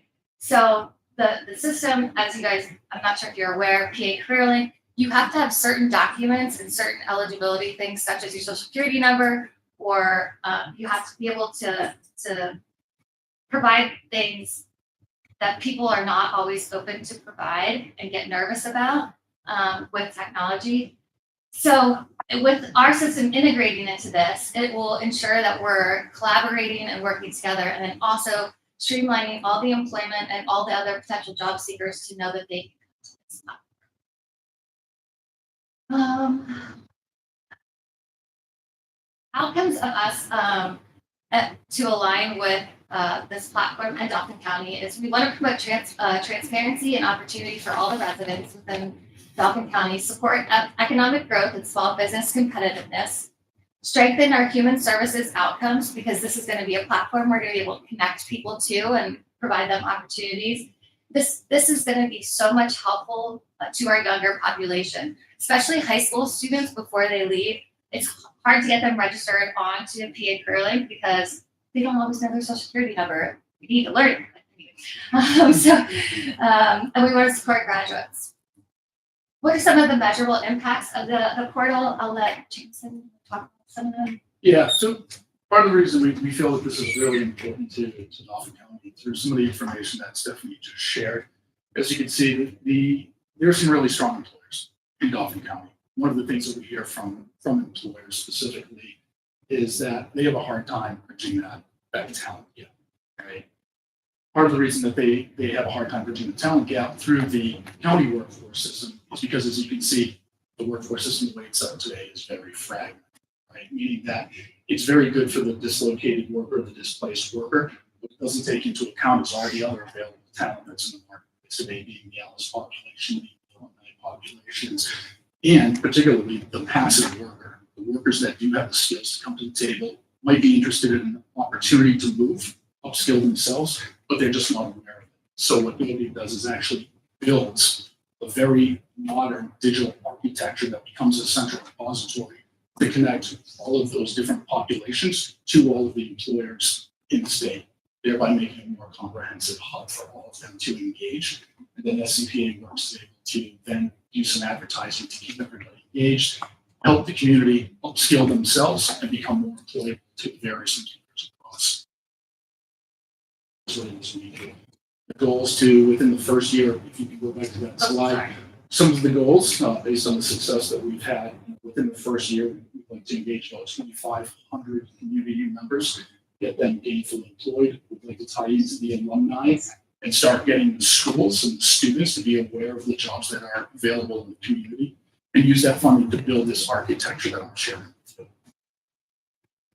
One of the things that I don't think we mentioned yet that I'm really excited about this platform is our job seekers that are, especially like on LinkedIn, I'm not sure if you've ever been on LinkedIn, but you can see if somebody's looking for a job, they have that saying that says, I'm open to new work. Well, this platform lets you seek employment anonymously, and they might not actually know the person's name or have any bias regarding like if they're a woman or a man or young or old, or based on this anonymous platform. One of the things that's interesting that one of our goals and our outcomes is to engage a lot of small businesses. It's hard for them to, be able to obtain or retain employees. But yeah, so for our grant structure, I just wanted to let you guys know that for our first year, if we were able to use this funding, it would be able to kick off the platform. We players, all of different colleges, alumni, and reaching a lot of people because SCPA Works, we're conveners. We try to connect people together, and we have a lot of contacts in our employment areas. So then we would also use like anybody from SCPA Works. Most of the funds will be going to the platform because it does take money to create it. And then we would use SCPA Works to be able to provide our time to help convene and do everything for that. So yeah, we really want to empower the workforce. We would love to have these dollars to do that. And one of the things that I don't think we talked about enough is that with Hollywood Casino in this area, there's a lot of career there's a lot of career trajectory and career pathways that people are not aware. Highlight with videos and anything. Yeah, I'll speak to that a little bit too, and you can correct me if I'm wrong on any of this, but this is where we thought it would be highly relevant as well in alignment with this type of funding. As I understand it, there were two different funding pools. There was a funding pool one and funding pool two. Funding pool one being specifically for licensed gaming casinos. They'd be able to broadcast their jobs on site because obviously they have employment needs. They need talent for a variety of different positions, right? They have their hospitality, their food and beverage, their security, their transportation. So this would help fuel all of that and bring more talent to them that they don't have to pay for, right? Then additionally, the second pool, which is for the broader community, it's that very same aspect. So we're supporting the broader community in all the different regions, all the different industries, if you will, with that same methodology. What Stephanie was speaking to as well is that aspect of anonymity. When I mentioned earlier the passive job seeker, a lot of them are ready for their next move. The reason that they don't go out there looking is because they have to put their profiles online, and that puts their job in jeopardy. This gives them an anonymous platform where they can be anonymous if they wish, or they can not be anonymous. It's up to them. But if they don't want to jeopardize their current job, this gives them the ability to hide their profile until an employer is willing to have a conversation with them based on their skills. And once that connection is made, the veil is dropped and they both know what they're talking to. So it's a completely unique way to go to market and help employers fill jobs and protect the identity of those job seekers. I think we might have a couple questions. Sure. Is this platform being utilized still? It is. Yep. We currently carry state contracts. We sell direct to employers, but we do carry state contracts in Florida and Texas. So you would not be building something new, just. The configuration, no, the framework is Right. existing, the configuration for the county. Right. Yes. So you mentioned, here again, I'm trying to visualize this. Yeah, sure. Because I think you mentioned like a portal. It is, yes. Okay, County so, the only thing I can connect to the portal is when I have to get a prescription, go to the doctor, get results. It's all kind of based on a medical platform. I'm wondering, like, does the student enroll, They register. register with you at your office, at their home? Online. So everything, so this is a piece of software. It's all mobile. So this is good for the Alice population as well, who might not have access to the high-tech resources that other folks do, but they'll have a mobile device. They can simply register on their mobile for free, cost them nothing. By the way, let's talk about the cost for a minute. There is no cost to anybody who participates. So as long as they have a phone. As long as they have a phone, they register, no cost to the applicant, no cost to the employer, no cost to anybody. They're all signing. Okay, so they get downloaded the software. They don't download anything. It's all in the web. It's Okay, online. Yeah. It's all on the web, and then they can sort of Browse jobs. yeah. They can browse jobs. So all the employers that wish to be a part of this, cost them nothing. They can send all of their jobs right to the platform. Our technology will then take any of the applicants that have registered, automatically match them based on their hard skills and soft skills, match them to the right job, and the employer can source from that database. What's the youngest individual? What's the youngest individual you can take? So I think the youngest that's on there today is 18, but I mean, if you have other parameters, Okay. we configure it for. And then for there's specific- the safety concern. Where if somebody gets on there that doesn't have good intentions. So you're talking privacy? Yeah. Yeah, we have remedies in place for anything for somebody trying to get information, if that's what you mean. Yeah. Yeah, we have the same protections that any large cloud service provider would have. Data security protection. So how do the employers know that this service exists? So that is where SCPA, with leveraging all of our connections and all of the employers that we've worked with throughout all of the years and the PA Career Link services, our systems all connect together. So we have, I don't want to say like 3,000 or 4,000. We have all these employers that we can connect all right away. All we have to do is convene them and let them know, hey, let's try this platform.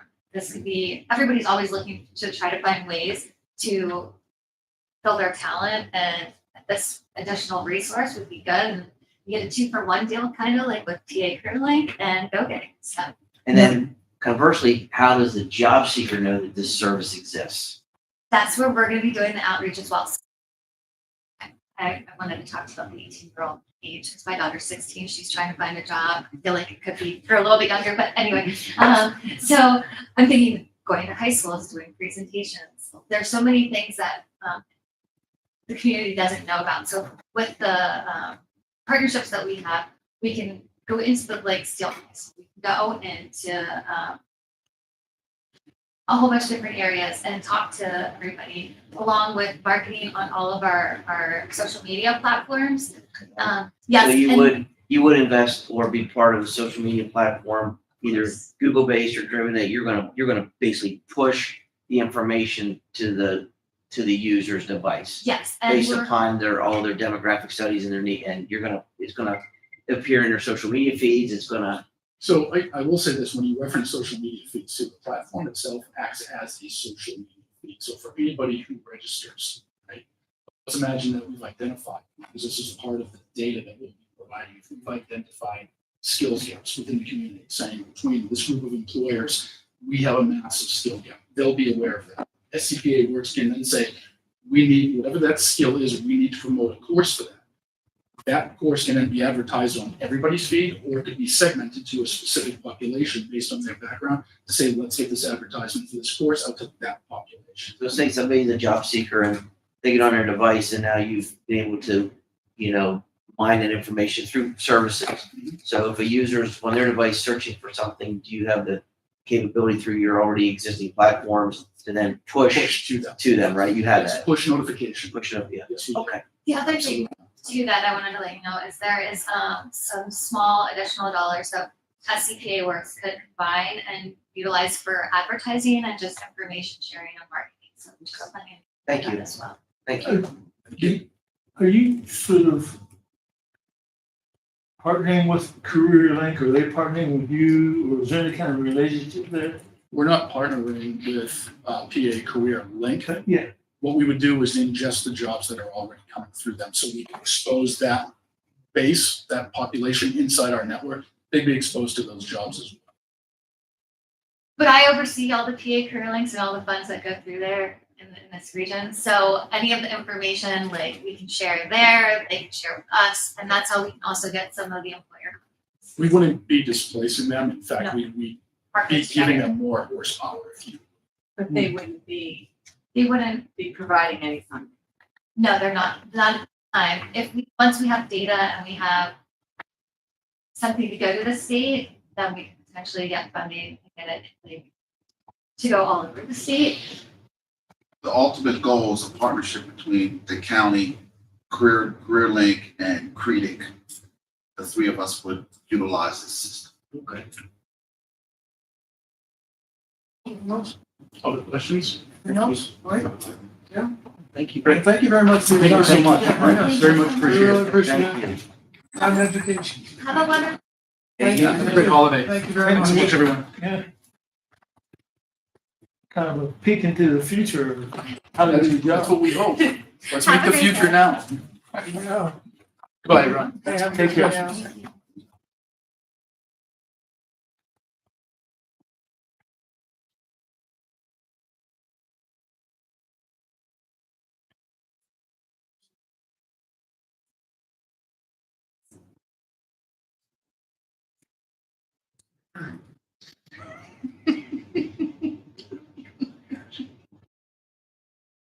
So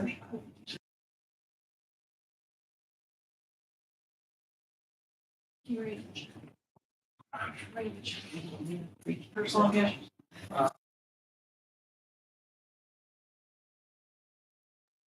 I know.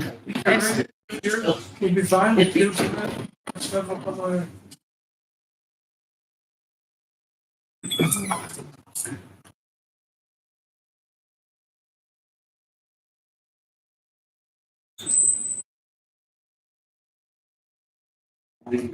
Yeah, that's gonna be yours.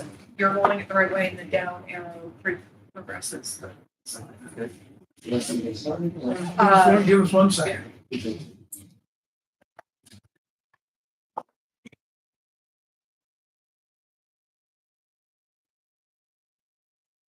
Thank you very much for being here. We have 15 minutes to spend with you on the project. We would hope that you can do the presentation in 10 minutes so we can have 5 minutes to. Okay, so go as quick as I can. Good evening. My name is Robert Torres. I'm Executive Director of Tech Central Capital Region. My colleague is Director of Career and Partner Services. He works with the adults that we're servicing and with employer groups that support our center.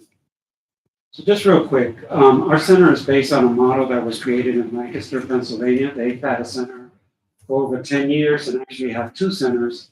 And because of the success that they achieved, Reading, Lebanon, us last year, and York this year, established centers modeled after what was created. It's basically a network of bilingual workforce development centers offering free and low-cost adult basic education, which includes high school equivalency, English as a second language, occupational and career training. We've contracted with HAC to provide allied health training for certified nurse aid, for phlebotomists, and medical assistants. And then we're a partner agency for United Way of the Capital Region in a program that was called Road to Success, but they rebranded it as Workforce Development Program. And that helps, that allows us to provide wraparound services to adults that have challenges with employment, because we can rely on other organizations that are part of the United Way network, like Salvation Army, New Hope Ministries, Family Promise, and other organizations where we leverage their expertise. We're trying to be, a social service agency for everyone. We're trying to focus on training and jobs. We're a 501c3, so even though we're part of this network, each of these centers in the different cities have their own local board of directors, and we're independent.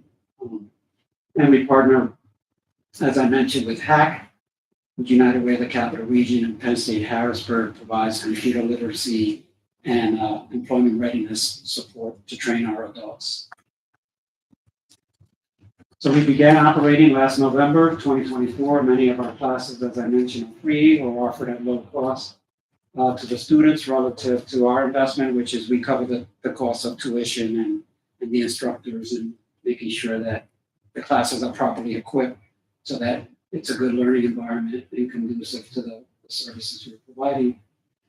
Most of our funding, as I mentioned in my proposal, is from a state appropriation, a legislative appropriation that has been allocated for the last 4 years now. When the budget passed this year, we are funded again, level funded, but it's money that each of the centers have to propose a budget and get funded from that allocation. We've had corporate contribution, philanthropic support, and some in-kind support in terms of like Penn State Harrisburg supports us with a grant and provides the services free of charge to us. So why do we do this? In Harrisburg, 29% of the residents live in poverty. So that's more than double Pennsylvania's rate. Unemployment and lack of a high school diploma and access to training is very high among the minority community, particularly African Americans and Hispanics. And basically, our center works to address those challenges while focusing on training and bottom line getting jobs for people that, will get them in a good economic situation, improving their lives, their family, and strengthening our community. These are the free classes, services, is employment support, so that includes resumes, helping fill out job applications, practicing interviewing, and helping to connect them with employers that we have relationship with. The high set classes, high school equivalency, basic computer skills, I don't have it there, but we also have financial literacy. I've had a lot of banks and credit unions come in, and we're kind of developing our own financial literacy to help people manage their money and really think about how they can create generational wealth for themselves moving forward.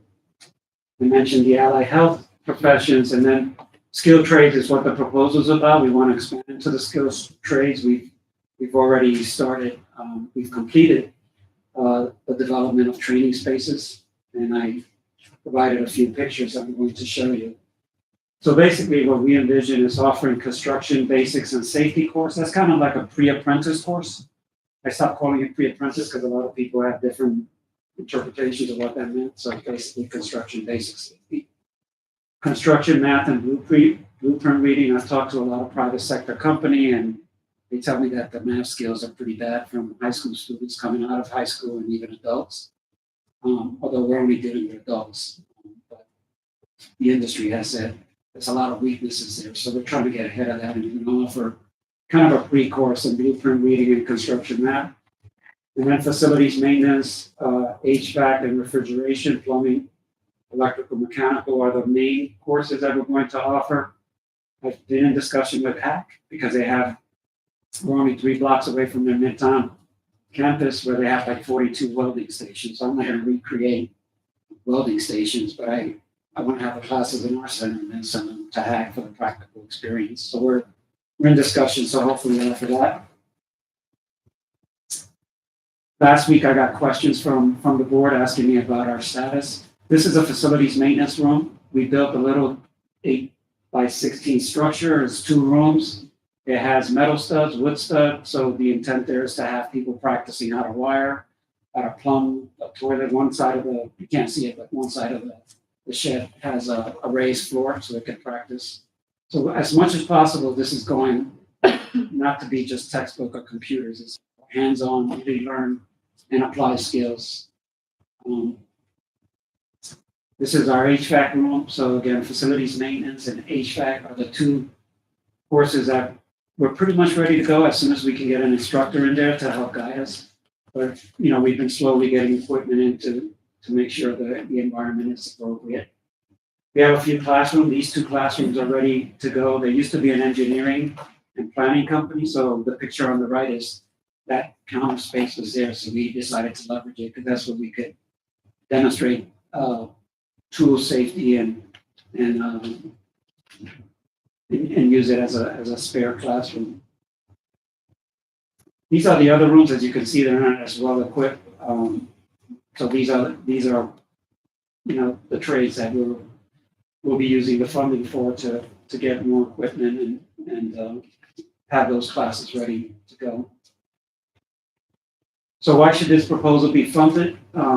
For us, the bottom line is helping to lift individuals out of poverty and offering them some economic opportunity that will benefit them, their family, and our communities here in Dauphin County. Expanding training capacity will help meet the high demand for training and services. Like I said, we've been a year into this, and we have over 400 people on a waiting list. I mean, people just coming word of mouth. When we started, we weren't even aggressively marketing because I was trying to manage expectation, and I knew I only had so much capacity. I'm sorry. Obviously, increasing the skill, the pool of skilled workers is really important. Again, talking to companies, even UPMC and Penn State Health said we need people to maintain our facilities. So it's not just construction companies that are looking for the workers. And Pennsylvania's workforce is aging. We're one of the oldest states in the nation. So again, you're going to see that turnover and a lot of retirements. So we need to be ready locally to meet the demand in terms of workforce. And then I had mentioned this in the proposal that providing county economic support is really important. I applied for a huge federal grant, and part of what they wanted in that application was what kind of support have you received at the county level. I did get a letter of support from George Conner from the Office of Economic and Community Development. But it's important to show that the county is being supportive of these efforts. I believe it will help us leverage additional funding, which again is important. One of my personal goals is to diversify the funding as much as possible. So we're not relying on any one pool. I'll stop there. That was right at 10 Good, minutes. that's our job. Thank you. Some questions, any questions? You say you have a waiting list. How many people are you serving? So You say you have a waiting list. How many people are you currently serving? we're currently serving, probably about 75. And the reason is like these classes, they're only going to be limited to 10. So I think in the proposal, I put we anticipate serving 120, probably be more than that, but I was counting at least 6 classes, 10 people each, so that's, and then 2 times a year, because it'll be like a semester. Right now, we have English as a second language, so we probably have 20, 30 active people in that group. Our computer literacy has about 20, the course. We have 2 medical assistant classes. We're recruiting for instructors for our certified nursing. We have over 200 people that have called about certified nursing, so to work in a nursing home, in a home health agency, a lot of jobs there. People want to get certified. We're getting ready to open up another medical assistant class with HACS, we'll have to because there's a lot of jobs for medical assistant. Phlebotomy, we had 2 classes, but we held off because I didn't see that there's a lot of full-time jobs out there. And I wanted to manage expectation and not have people go through all of this and then all they have are on-demand part-time jobs. So I slowed that down a little bit. That was one of my questions. Is everything gonna take place at that facility?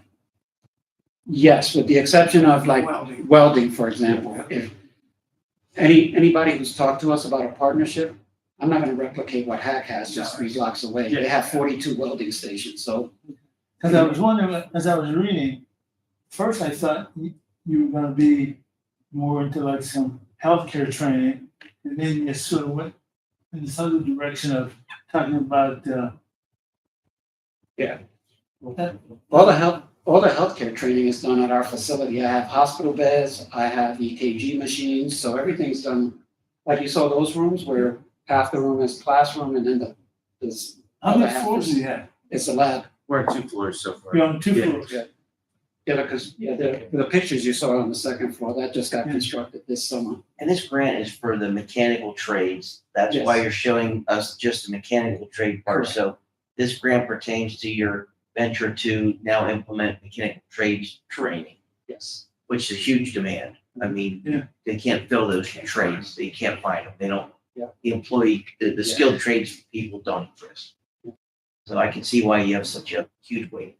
We got to a really strong start with healthcare programs. They're really good from day one, but we're trying to expand and follow the lead in Lancaster. When they leave, will they leave with any trade certifications? When they leave your program, what trade certifications will they have that makes them employable? They'll have, so OSHA 10 certification, which is common, but very important for them to have. So the answer is yes, but these are intended to be like 6-month courses, because in the case of somebody coming in that's unemployed, we're trying to get them on their feet. And But like, so say I came to your program and I said, hey, I really want to get in the HVAC program. Is it strictly HVAC or do I go through all of the trades, or can I say, I just want to learn about HVAC? you can just say you want So to learn then- about HVAC. At the end of that, you said a semester, a program lasts a semester. What can I do? She has a heating, ventilation, plumbing business. She hires me. What will I be able to do for her business? Well, we have a curriculum, so you'll be able to troubleshoot, furnaces, like one of the pictures, you can see air conditioners, we have tankless water heaters, boilers. So they're gonna learn how to troubleshoot, how to fix. So they would enter as an apprentice or enter, Pretty much. So you'll they give would them need a- to be mentored. to give them like an overview or the basic orientation or basic introduction to the trade. So then when they go to work for a mechanical company, they will then be able to learn. Yeah, and most of those companies are gonna train them some more. So basically to get them Yeah, started. so you're gonna give them the introduction, all the basic information, the OSHA safety training. So they're ready then to go into that field to learn.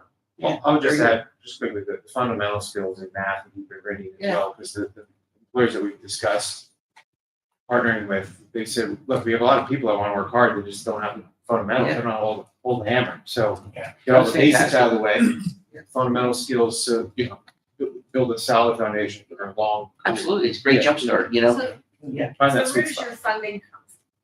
The majority comes from the state. It's a legislative appropriation. Senate Appropriation Chair Scott Martin, he's from Lancaster. He's a big fan of the model, as I mentioned, since Lancaster has been so successful. So he's been willing to support it to make sure that, the communities in the cities I mentioned, Reading, Lebanon, New York, Harrisburg, and Lancaster can help their communities, lift up the community in terms of people that really are in need. When we started, some people said, oh, well, you're copying what Hack is doing. Well, Hack is not serving the people that are coming to our center because they can't afford it. Are you For- teaching like in English, I- Spanish or Excuse me? are your classes bilingual classes or are you teaching Well, we're primarily in teach- we're- Spanish or? No, they're in English. However, there are some individuals, like for the health classes, we have to test them to make sure their comprehension is strong enough so that they can get through the classes. In some cases where there's been some challenges, because we have bilingual educators, we've provided tutoring. We have a very successful tutoring program, which I've been talking to construction companies about, and they love the idea because everybody's telling me math is so hard. And then they said the adults that come in that are strong in math are going to have the best opportunities because you're not wasting material for the employer, you're not miscalculating and making mistakes. So that's kind of one of our pitch to people saying like, you have to, be solid in math and we'll try to help you. So we're going to replicate the tutoring program that we have for English with the math. And try to fill those gaps. That's what it's Well, thank you, that's sounding like a really good fundamental program. Any other questions? One, do you deal with students who have issues with the criminal justice system? I'm sorry. Do you have students that are Justice? Yeah, we do. So for the healthcare programs, we're following HAC's guidelines as far as what crimes or charges would be acceptable. But we've had numerous people that I've helped navigate that process with. As long as they'd be employable somewhere, we're trying to help as many people as possible. Is it like your welders or bricklayer? Yeah, Would you have problems with them if they had a criminal justice background? when we talk to some Issues. employers, they say that if they're working in a school, for instance, and someone had a certain crime on the record, maybe. But whenever someone comes in, we're always trying to help whoever we can to the best of our ability, and I've helped several people navigate that process in the healthcare field, which is very stringent with certain legal restrictions. So we help everyone we can. anybody else, Brett? Any questions? Just, do you have any updates to funding? I know you just responded to those questions recently, but just if there have been any updates. Not since I responded last week. Okay, perfect. Gentlemen, thank you. Thank you so Thank you much. for your time. Thank you very much. You're fulfilling a need, an absolute need out there. Yeah, it's amazing. So many people want to help. Yeah, Absolutely. it's great. My phone doesn't stop buzzing, but It's great. good. Good for you. We're the best marketing team in the city because all the students, they tell each other about it. Thank you very much. Yeah, Have a good best of evening. luck to you. Appreciate your consideration. Yes, sir. Thank you.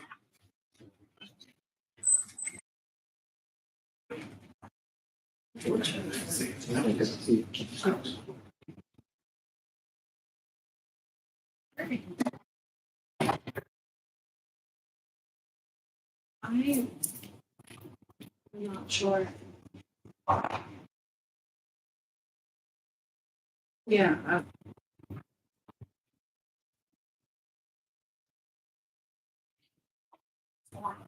Good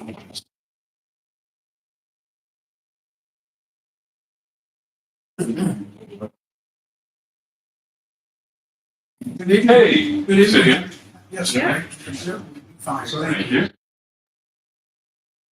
We'll wait for it. Yes. Good, we're good. very fortunate. Good evening. Evening, everyone. Evening. Hello. No, we don't. No. I have handouts if that's not there, but I know we shared them with, I believe. Yeah. Welcome, gentlemen. Well, thank you for allowing us to present our project, and we'll be very brief. I know you guys had a pretty hectic schedule, so. Now, it's been, we have 15 minutes to spend. Yeah. We've asked for you to give us the project Yeah. within about 10, so we have 5 minutes to ask you any questions. I've read it, it's pretty straightforward. Yes, yes, it is. If you don't mind, short introductions, and then you can take the floor. I am Tim Edwards. I'm Executive Director with the Susquehanna Area Regional Airport Authority. And joining me is Stephen Kiesling, who is the Chief of Police with Harrisburg International Airport Police Department. And what we have, our application for this project, for this term, is is basically just a pickup truck. It's a 2026 Chevy Silverado 1500 work truck, which will be used by the police department. This will be configured for law enforcement and airport security operations. And Chief can explain the nature of the fleet they have now, but they are responsible for all security operations outside of the TSA checkpoint. At the airport, perimeter security and law enforcement response and so forth. They're also responsible for securing the perimeter of the airport operations area. So they're all day are in their vehicles surveying and protecting the secure security identification display area on the air side where the air carrier aircraft are. Okay. So that's the nature of their responsibility, among other things. And they are, because those vehicles get so heavily used, we run through them quickly. We have, I believe, 3 SUVs now. The intent of this project is to get a more versatile type of law enforcement vehicle. This would be a pickup truck, which would give the police department additional capability for miscellaneous operations and so forth, particularly as it relates to the air show and their security responsibilities associated with that event. Anything to add, or is it pretty? It's just to add a little bit to what Mr. Edwards said. It would be a police services package, would be how it would be outfitted. Yeah. Our vehicles typically have to spend a lot of time out on the air operations area, which means they're idling a lot of the time. A pickup truck has much better cooling systems than a conventional police vehicle, so it would serve us better and would probably get more durability, more use out of it. During the air show events, we were so short on vehicles that sometimes we had to grab one of the state troopers or someone else to respond to incidents that were occurring during the show. So this 4th vehicle would, when we have all hands on deck, would give us greater capabilities to serve the public and serve our mission at the Harrisburg International Airport. We are a full-time, full-service accredited law enforcement agency. So we have a security and a law enforcement mission there, as well as responsibilities for the North 29 property, which also houses the Sheets convenience store over there. Mm-hmm. We respond there. Oh, okay. So that's all I have to answer. Non-lethal kind of things in the back of the truck you might be carrying, like Lethal things? no, non-lethal. Non-lethal. There might be some equipment in there, Yeah. some traffic control devices and things of that nature Yeah. to support our mission, or if there's anything that we need specially wise as far as the air operations go. Did I answer your question, sir? Yeah. Thank you, sir. How many officers do you have? I have 10 officers, full-time officers, a lieutenant. We just put a part-timer on, so we're going to be up to 11 officers in total, 1 command officer, a lieutenant, and myself as the chief. And I have 4 traffic control officers that are civilian positions, and they just basically help to do the pedestrian and vehicle traffic curbside, so my officers will have to go out and manage that as well. Chief, as part of the countywide mutual aid agreement, in the event of a large-scale emergency or a significant law enforcement need, provided you have enough minimal staffing on site, would you permit the resources that would be funded to leave the site in the event of an exigent manner to assist other municipalities? Yes, sir. As long as we could maintain the security of the airport, if I had additional resources, I could respond in mutual aid capacity and have done so on certain occasions with Middletown. And we know you have, and one of our fundamental principles of the gaming grant is how do the funds provide a service to the most number of people in the county? So sharing those services in mutual aid is very important. Obviously, being the airport, people coming in to visit the county are coming through the airport. So you provide a great service to everyone that's in and out of Dauphin County. So thank you for that. And also just to confirm that you would be able to, if necessary, in an exigent manner, provide those mutual aid services. Thank you for that, sir. I appreciate your Thank you, kind words. I apologize about the number of, you have it on the sheet, I just didn't look for it. That's all right, sir. I'm happy to talk about my department. I'm very proud of it. One of the items that was funded through the Dauphin County Local Share Program a couple of years ago was a threat containment unit. So it's like a heavy steel compartment where if there was a suspected explosive device, it could be placed in that threat containment unit and therefore would safely move that from the property. But that threat containment unit, as we described a couple of years ago, it could also be available if needed on a mutual aid circumstance. If there was a suspicious item in one of the somewhere surrounding the airport that we could get to easily. And I think this vehicle would be perfect for towing that and moving that threat containment unit around. So Was that 3 shifts? Our officers work 12-hour shifts, so 12 hour, okay. basically have two 12-hour shifts on what we refer to as a pitman rotation. So it's like 2 days on, 2 days off. We have 3-day weekend they work and a 3-day weekend off. No. Hi. Smitty? You good? Brad? Nothing, thank you. Pretty All right. straightforward. Thank you, gentlemen. Don't do it. Thank you so much for your consideration. Yes, sir. Thank you for your Stay safe. consideration, and thank you for your, Thank you, and you all as well. Thank you for all you have. Happy holidays to everyone. Thank you very much. and thank you for your past support of the project. Like for that. You have a big responsibility keeping everybody safe down there. That's a huge responsibility. Yeah. You know, thank you. Thank you. And it's one of the easiest airports to get through. It is. Oh, It's beautiful. It is. Right? It truly is. I'm gladly Truly paying the extra is. money to fly out of here. Truly. Thank you very much. Thank you. Thank you. Have a good Christmas.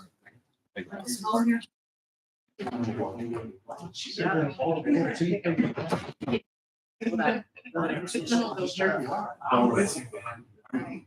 It's 10 minutes from my house. I don't love it. You walk in that airport, 10 minutes, I'm sitting in the house. I love it. Fair crowd. Oh, we're gonna have a big crowd, 35,000 people on Thanksgiving every day. 35, no. Go to Baltimore, you're sitting in line for, yeah, I get what's out there. I'm good.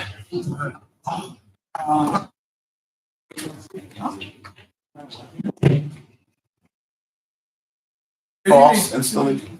Installation. Insulators? How's everyone tonight?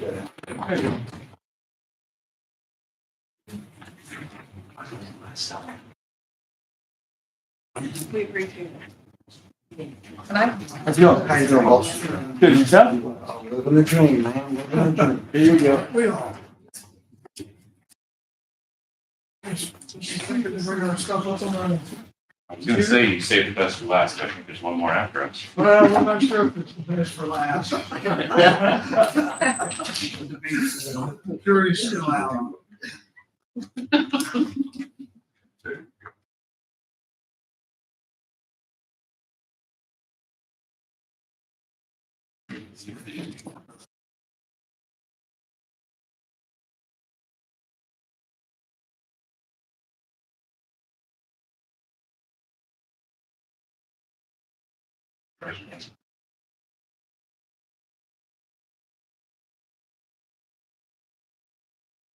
Well, No, I'm good. I was just gonna say for the remote. I'm ready when all. Yeah, gentlemen, thank you for being here, and we have 15 minutes to spend with you. Okay. If you could hopefully get through your presentation in 10, so we have 5 minutes to ask you any questions. Short, brief introduction, and then just take the floor. Okay, Kevin Sayla, I'm consultant for Insulators Local 23. Ron Beverly, I'm the business manager for Insulators Local 23. So just give you a little bit of a rundown. First of all, I want to explain what an insulator is.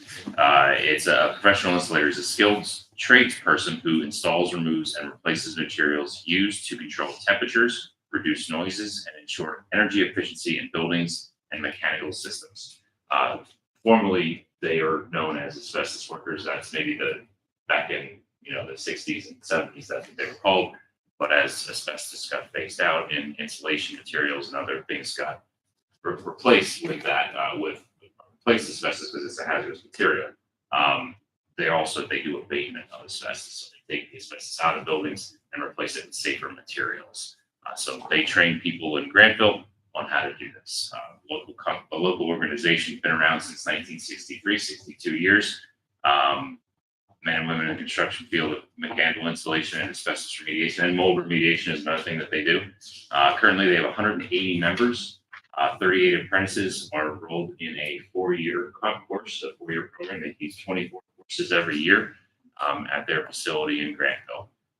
They cover 18 counties, so these people are coming from all over Pennsylvania, basically, to be trained right here in Dauphin County. You're sure like one of the few in the state do this kind of program? There's 4 different locals in the state of Pennsylvania. Local 14 out of Philadelphia, local 38 out of Wilkes-Barre, and local 2 out of Pittsburgh and themselves. So some of our work, you see the examples, power generation, the state capitol, and then that section of the school district. Our graduates and apprentices, their work that they do can be seen all over Dauphin County and beyond. Buildings like this, as a matter of fact, mechanical installation by people that are trained in our facility. Schools, power plants, power generation facilities, landmarks, major civic buildings all across the region, casinos. We did the work at the Hollywood Casino, and then also data centers. Data centers is becoming a big, it's seeing it ramp up very quickly. All across the industrial field, skilled mechanical installation is critical for safety, efficiency, and performance of buildings. So energy efficiency is a huge part of what we do. It's like almost like a green trades field, if you will. When you don't have, we get steam pipes, energy pipes, all your utilities, when they're not wrapped properly, that's wasting energy. We try to save that energy. That's what we do. Our craft is highly specialized. Efficiency in it takes years of structured training. We provide a consistent curriculum in asbestos and mold remediation and mechanical installation. Next slide. Yeah, that next slide has an error on it. I have ironworkers and plumbers on the brain. Most critical need today experienced insulators joining our ranks. The handed out version has the correct version on the screen is wrong. So our field expects 6,000 openings annually over the next decade in insulation and 5,000 in asbestos remediation. And that's sort of right there is kind of the work that you would see in the bowels of a building. That's kind of what we train people how to put that on pipes to maintain energy efficiency. So that's our building in Granville. It was an old VFW. They bought it probably 5-6 years ago. They were based in Middletown, but they kind of outgrew the space, and this was a great reuse of a building. You've been there for about 5 years. I couldn't figure out, because you're asking for money for some expansion. Yes, correct.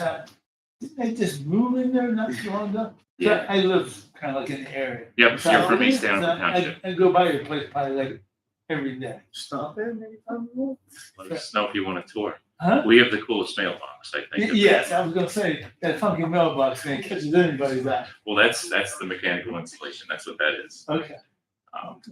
So anyway, objectives, provide additional storage space for materials. So to train people on how to do this stuff, it takes an incredible amount of material. We have a lot of material donated. We buy a lot of material. It's very expensive, but it takes up a tremendous amount of space. So as we grow our apprenticeship classes, having more materials on hand to train them has been a challenge. So this is part of the grant, the objective of the grant. So expand training space. We're also going to add space. Introduce additional mock-ups for apprentices. We have these, I'm not going to say massive, but large mock-ups. Basically, the piping that you see. So we strip it down. We sort of train them how to pull asbestos off of them, how to put mechanical insulation on them, mold remediation as well. All that stuff is taught on these mock-ups. So having more mock-ups to try to emulate what they see on a job site. The whole point is to give them experiences in the hall that they're going to see when they're in the field, so that they can be more efficient for their. All this done on the first floor, or do you use the basement? We use the basement. Huh? The basement. Yeah. Yeah. The top floor is sort of a meeting room, meeting space, and we have offices. And then the bottom is where all the training is done. There's a classroom and then a training portion. And then what we're proposing is out back behind the shed, build some more outdoor training space. Because when I read through your proposal, I thought, how the heck are they doing all this stuff in this tiny little building? I mean, it's not that large. You should have seen the space we had before. A house. It was a house. Wow. We'd like to buy 10 computers as well to sort of get tablets and give them more of an interactive experience, give the students more of an interactive experiences. Right now they have laptops. And then a 3D printer so we can use that for some training applications as well. What's the sewing machine? Is it actually a sewing machine? We actually, yeah, it's actually sewing machine. We don't have a picture of it. We make insulation pads that, if you ever been to a power plant for the turbines, see them on there.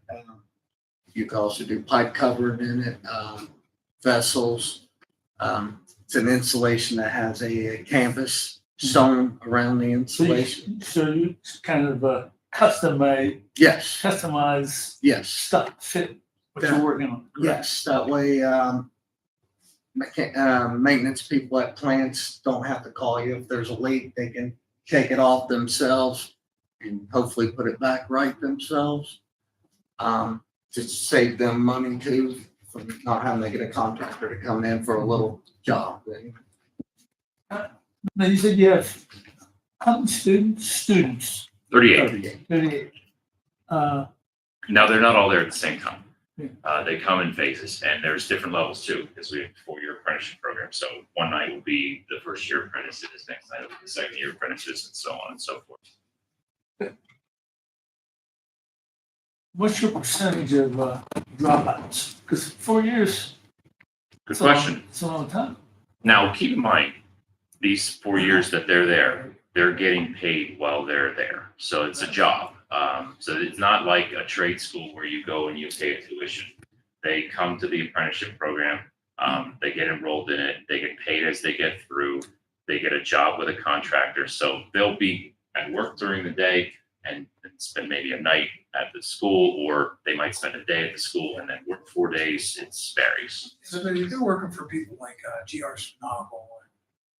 I would assume other mechanical. Yeah, other mechanics, yeah. Yes. So they're full-time employees, but they go to the school on a rotating basis. That's Yeah. why it takes 4 years or 5 years to get. Yeah, to the they program. come twice a month. They have 2 classes a month. First state, keep up with their guidelines from the state. We also use the facility to recertify people who have gone through the program that are coming back to get recertified in things like asbestos remediation. It's a license to have teach those courses as well. So this is our budget summary. These are total budget for the project is $180,897.74, with $105,897.74 already invested. This is what we paid for already. New sewing machines. Sewing machines are very expensive. They're not a normal sewing machine at all. You see some of the items there. Portable showers for asbestos remediation, negative air machines that pull air out as they're working on the asbestos. Asbestos HEPA bag, backpack for an encapsulation sprayer, 20-gallon HEPA wet dry bag, collector for the saw, drills and chargers, fitting saws, mock-ups. A lot of this is just equipment, hand roller, jacket shears, jacketing shears, dust collector system, and a 4-beater and crimpers. Pittsburgh Senior as well. So we spent a lot of money over Pittsburgh Senior, it take a sheet of metal, it puts one in at one side of it, it cramps it one way, the other beats it, so we put them on, they lock into place. They do them on walls and tanks. It's very specialized craft. And then this is what we're requesting, $75,000. So really, the request for the money is to, materials for the expansion.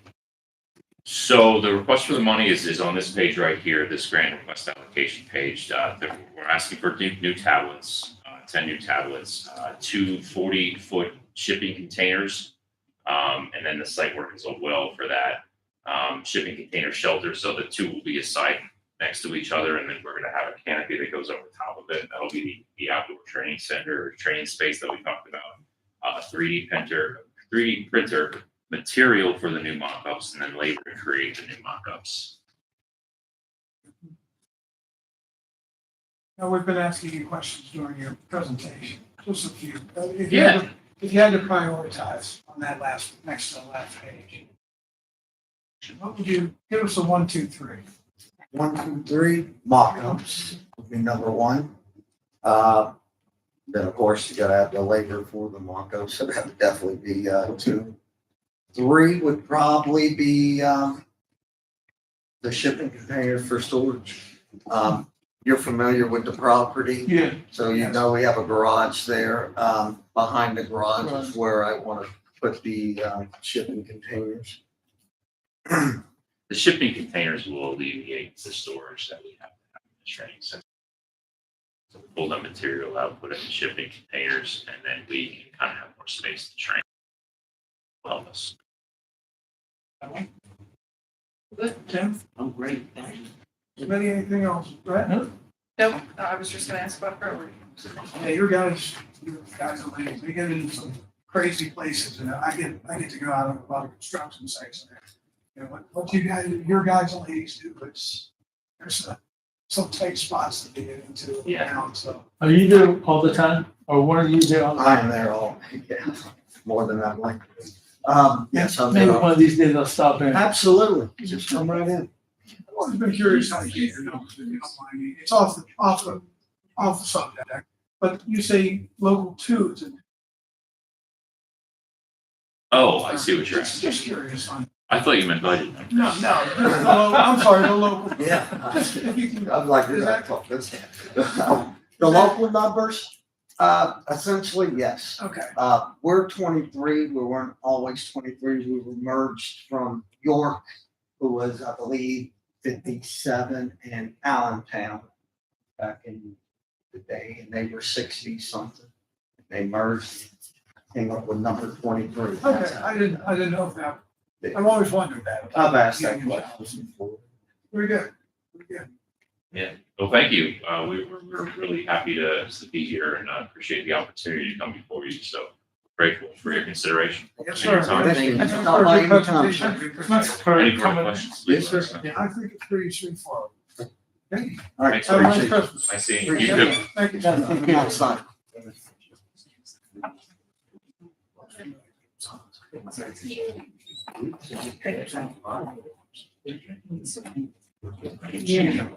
How are you? Just voted RVA. For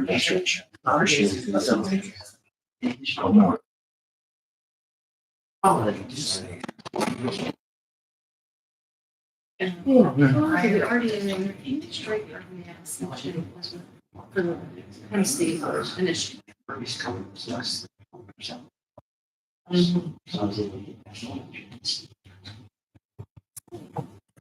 So like, we have the same, we have figures down that's around. Apologize.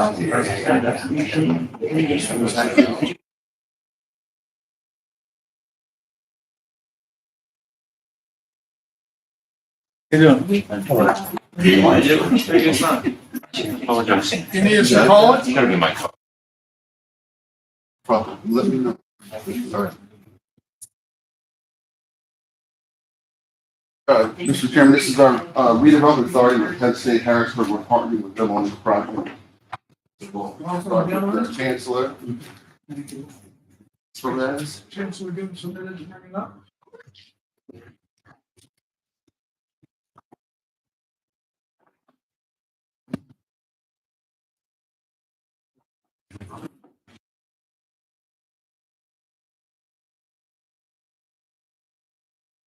You don't have a PowerPoint? No. I'm sorry, this is.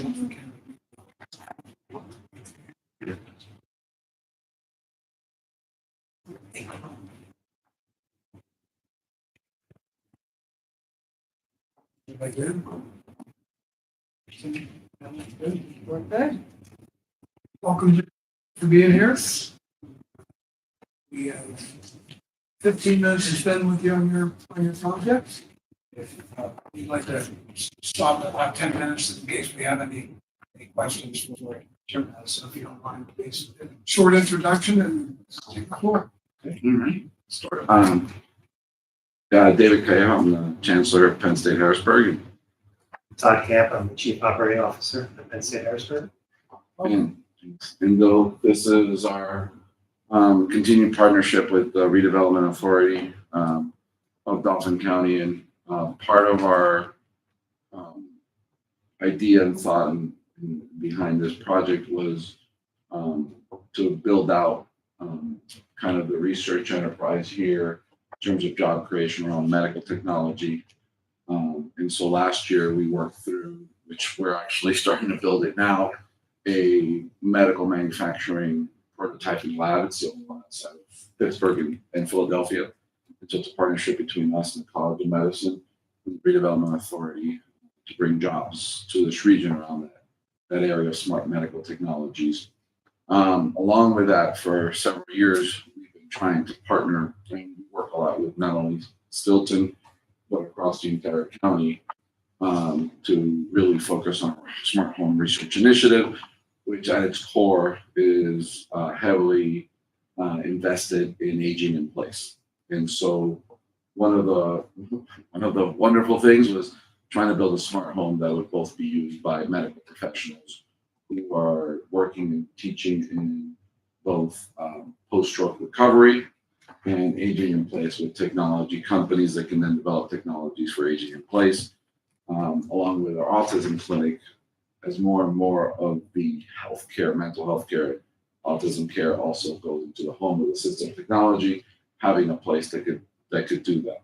So one of the big areas, one of the recent studies that we were doing was some breathing machines that would be retrofitted to a home in areas, for example, in Stilton and High Spire in school district. A huge percentage of students have asthma. So we have companies that wanted to test out the machines to do that. So right now they can't do that. They have to trial and error. So the smart home would allow us to do that. And we have an increased amount of training around building trades, upskilling around folks that do this kind of work, installing technology, but also healthcare professionals that learn how to use the technology and teach patients how to use technology, which allows individuals to age in place in their home, given the fact that not only do we have the second oldest housing stock in Pennsylvania, and I mean the country, after Massachusetts, we also have one of the fastest aging populations with a lack of housing. So this would provide kind of a central place for both research and training to do this. We've raised a lot of the money through development, fundraising between us, Penn State Health and College of Medicine. We've also gotten several grants. We have InCom as a partner that has subsidized heavily into this space. And as of today, we just had a $1 million gift to build out an entrepreneurship center that would actually bring people that do that kind of work together. So that's kind of where we are. So the partnership with the money is not only to help build out the technologies, but also leverages that for us to seek external funding that does training and jobs. So our last two projects have led to 2 L&I grants that are focused on training individuals in medical professions to identify patients in need of assistance. And that's just another.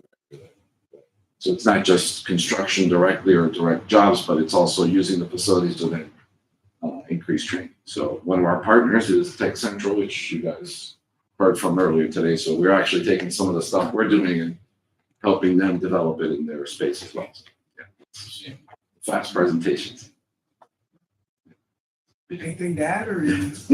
No, I think you covered it. I think the biggest thing is the overarching theme. We have a lot of different projects happening on campus, but they're all kind of come together in terms of research focused on, specifically health initiatives, technology and healthcare, and aging in place technology, so folks can stay in their homes longer with assistive technology. We're going to test out different things in this smart home that we can then swap out. And the way we're building it is to be flexible, so we can actually reconfigure the home in different ways if we want to test out different things.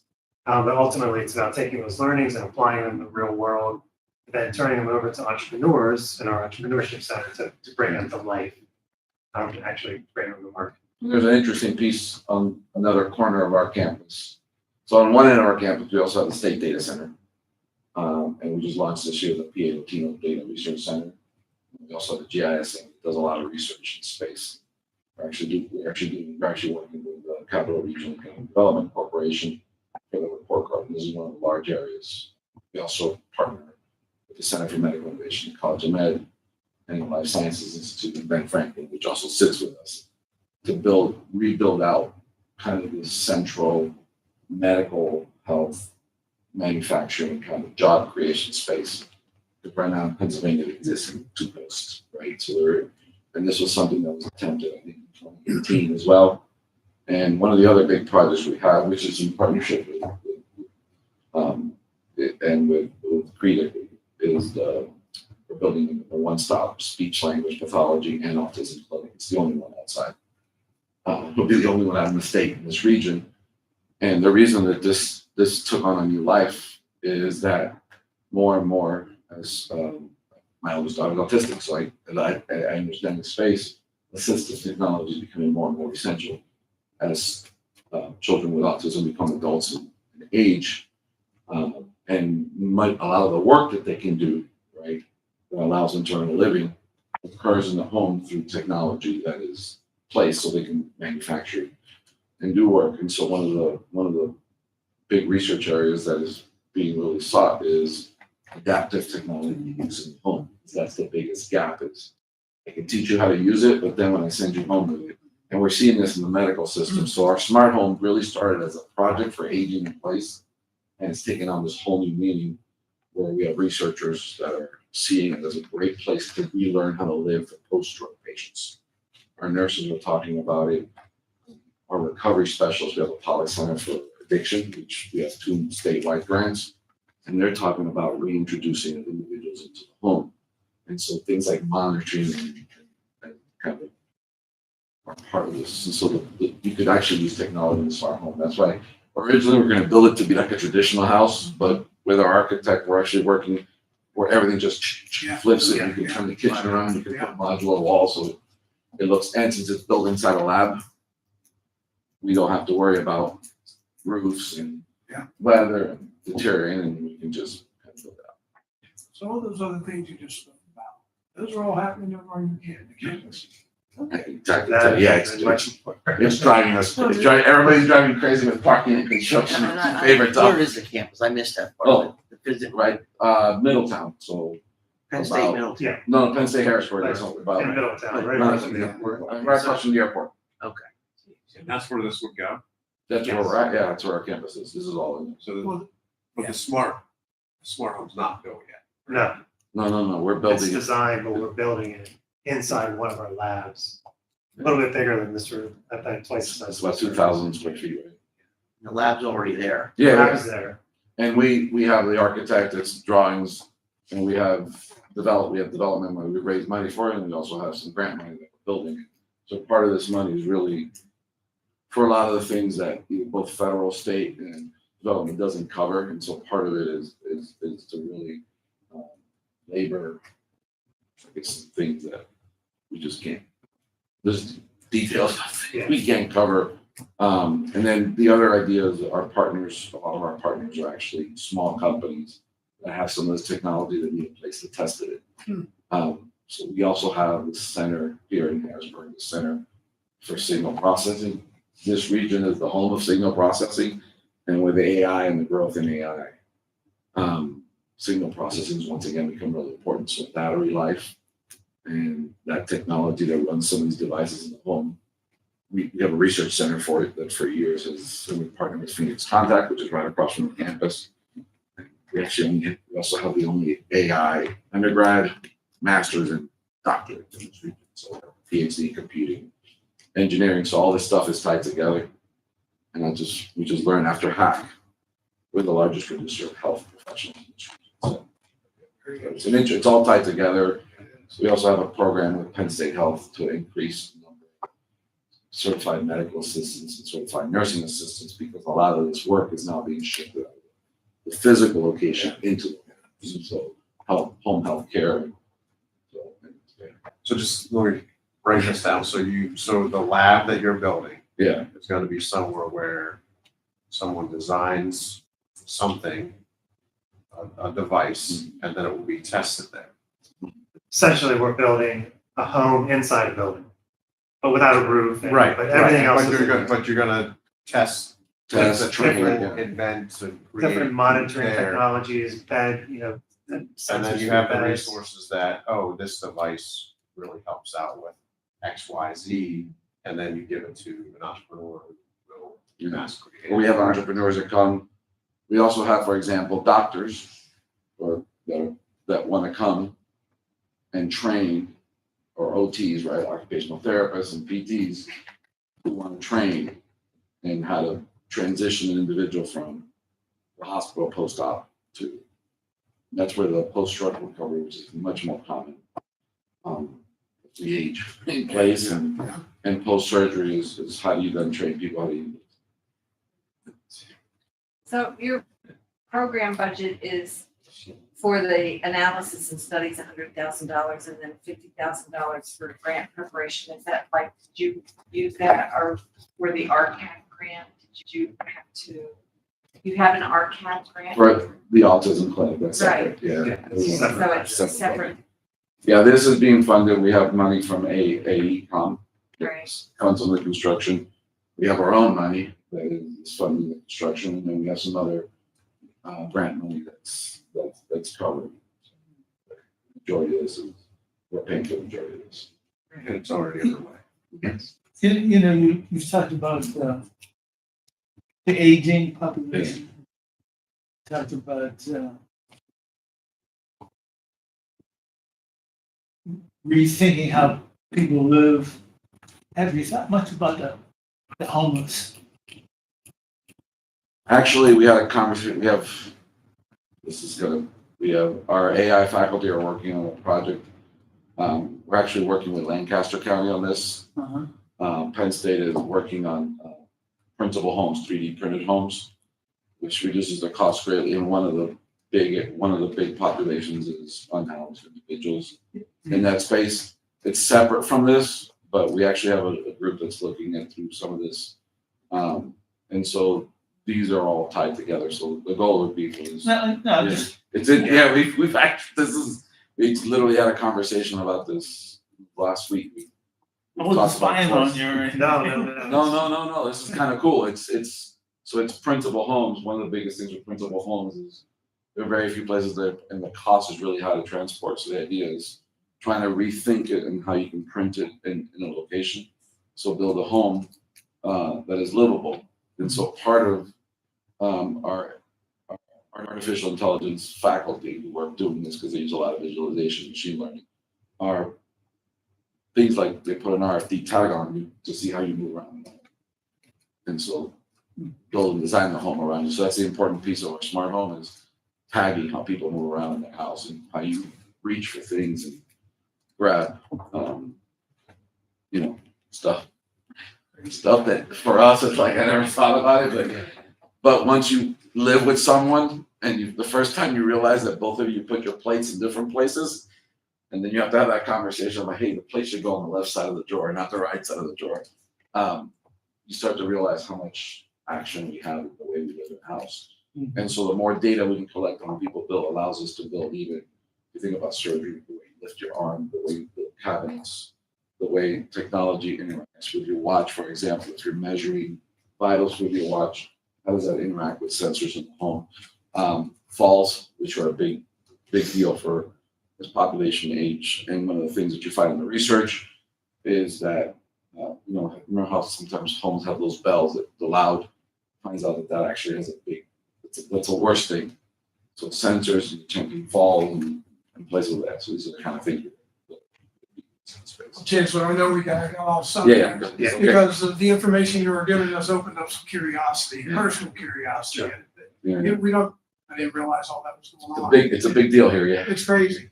Yeah. It's impressive. Do you have any questions? The budget. Yeah. So you're requesting $250,000. No. Explain it. This is the budget she just mentioned, 150,000 just for Penn State. That's not our budget separate. It's two different projects. Right now, you're looking at just the redevelopment authority folder, not. Partnering with Penn State, that's a different application. The other application is the redevelopment authority with the land bank. It's a joint operational application. Penn State is something. So it's listed under the redevelopment authority. Right. The wrong church. Yeah, you need to go into the redevelopment. That one had the right budget. Yeah. Yeah, that was the application. Redevelopment. Should say Penn State. We'll take 250 if you want. That's the one. Sure. Oh, wait.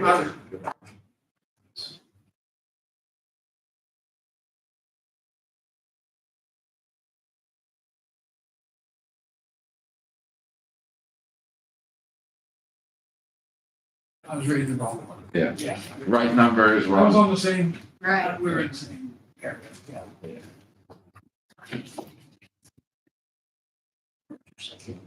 First one. Yeah. It's just the Dauphin County redevelopment authority folder. It's the one, the application that you're looking at right now.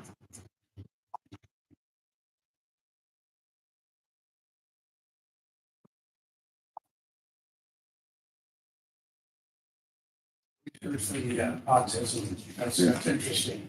Yeah, it's been with our cap, we'll open it in July. Later. Yeah, in July it'll be open. Wow.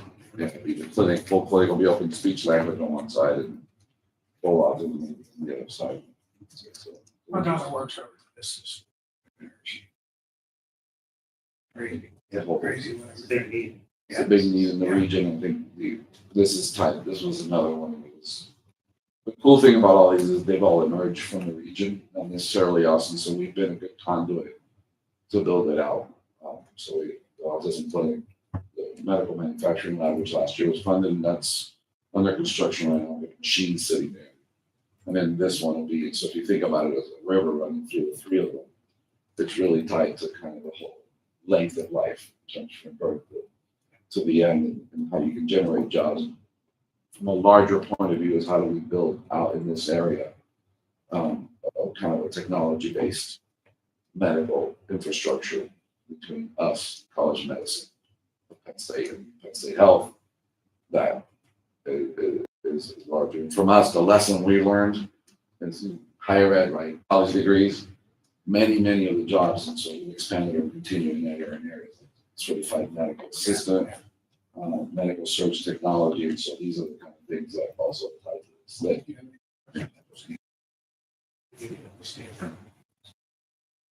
What you're doing is amazing. Yeah.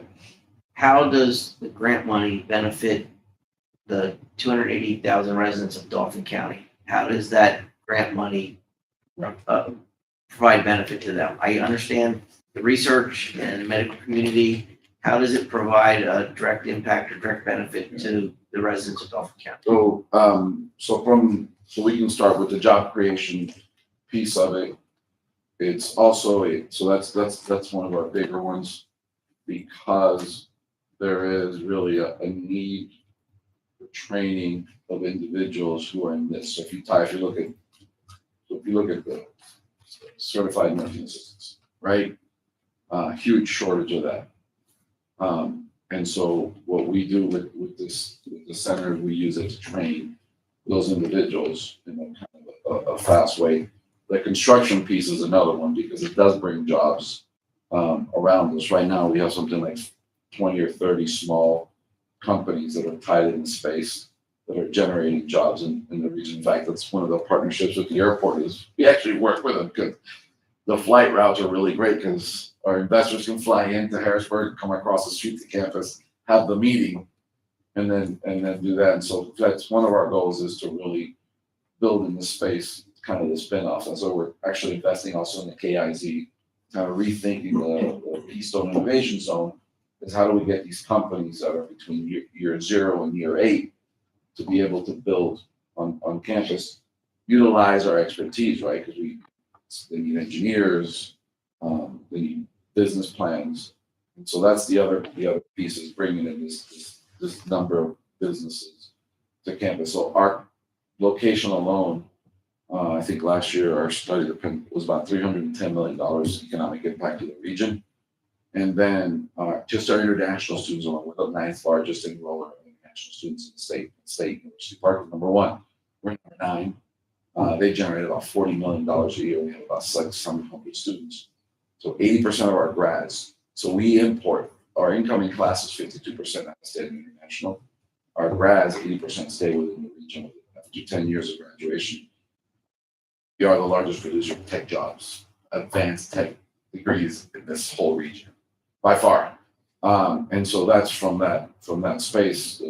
But one of the things we're finding is right now we have a grant that's partnered from one of the original grants that we got through you guys, which was to develop pathways to advanced training around, especially addictions, home violence, to train home health care workers, people that visit the houses, which many of them are LPNs and CNAs and CMAs, to identify us. We have 2 labor and industry grants that are doing that addictions training.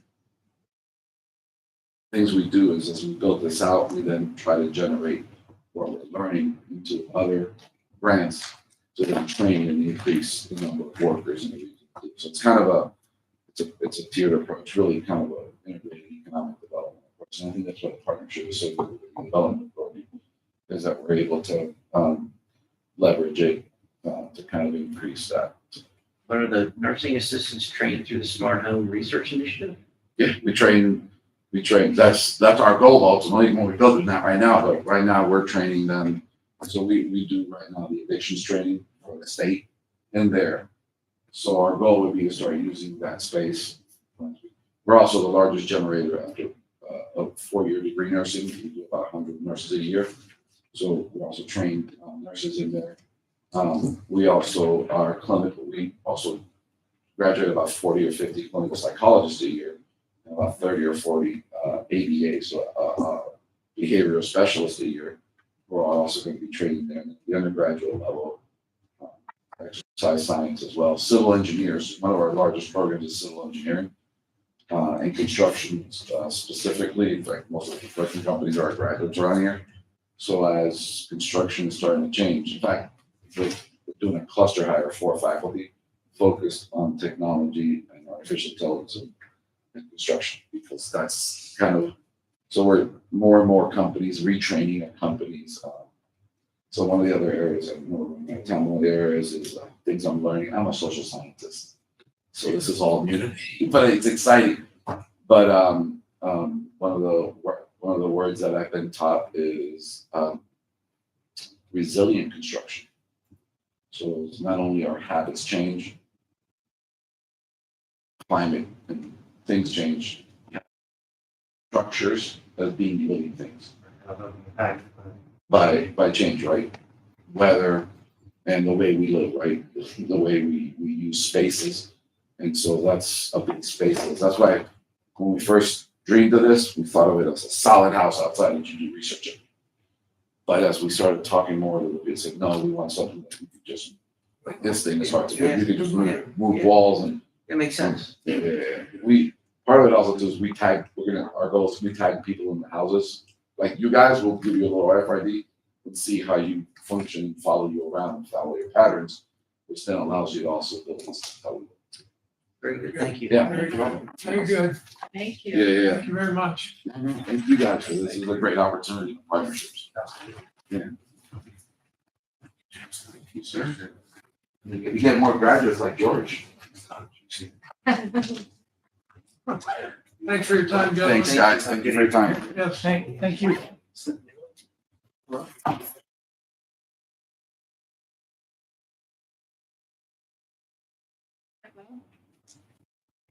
You can go, Because you they're can certainly go. not contiguous. Middlesex. Middlesex is, North there. no, but it's, the applicant, well, so the RDA land bank application that you're now looking at has a municipal or sponsor of Middlesex Township. That makes, instead of going to the county, you can go right to a contiguous municipality. So the municipality that sponsored them is Middlesex Township. You don't have to be, an applicant can go to any municipality in Dauphin. You don't, More desirable was to be in a contiguous. just because they can, they have the same sponsoring ability as the county themselves. Truth is, it was my fault. And It's okay. You have 5 minutes. Or less. The clock started 2 minutes ago. 4 minutes. Good evening, George Connor, Executive Director of the Dauphin County Development Authority, Atlantic Authority. It's my Deputy Director, Dan Alvinson. We're here today to talk about projects that we do. It's a PowerPoint. So, I just want to talk about our office. About 19 different grant programs that we administer here. They're all listed there and all under different authorities. We have about 7 different authorities that we run here in the office. Those are the programs. So CDBG is run under our EDC, and that's for low income individuals, any urgent need in the community, and basically CDBG helps all types of individuals, and you can do anything with the CDBG dollars: demolition, acquisition, homelessness, veterans, persons with AIDS, all types of programs and projects with that community. Local share, excuse me? Ask you a question. Yes. Approximately how much money do you give out every year for CDBG? CDBG in the home program, about 1.4 in CDBG, homes about 600,000. That's just an average. It changes every year. It's only Yeah. We're a PJ, participating jurisdiction, and an entitlement community. There's only 3 in the state, 3 in the county, state of PA, Harrisburg City, and Dauphin County. Thank you. Local share program, your board, thank you guys for what you do. You guys know the program, you're experiencing it now, 3rd day of this. We have a tourism grant program, which Brooke administers, does a great job with that. We get about 3.4 million a year in tourism dollars comes in from hotel tax dollars.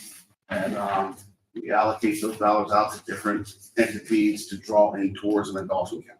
It's basically heads and beds. It's a model of that. We're trying to get as many hotel rooms rented as possible per year. Like I said, we get those dollars back. Affordable Housing Trust Fund, we administer here. We listed some projects on there, and this is from the Act 137 plan. So $13 of every recorded mortgage and deed comes into this fund to fund projects here in Dauphin County. It's strictly for affordable housing, transitional housing, all type of housing with that type of clientele. And we have about maybe $2 billion in that fund that we utilize for projects in the county for affordable housing.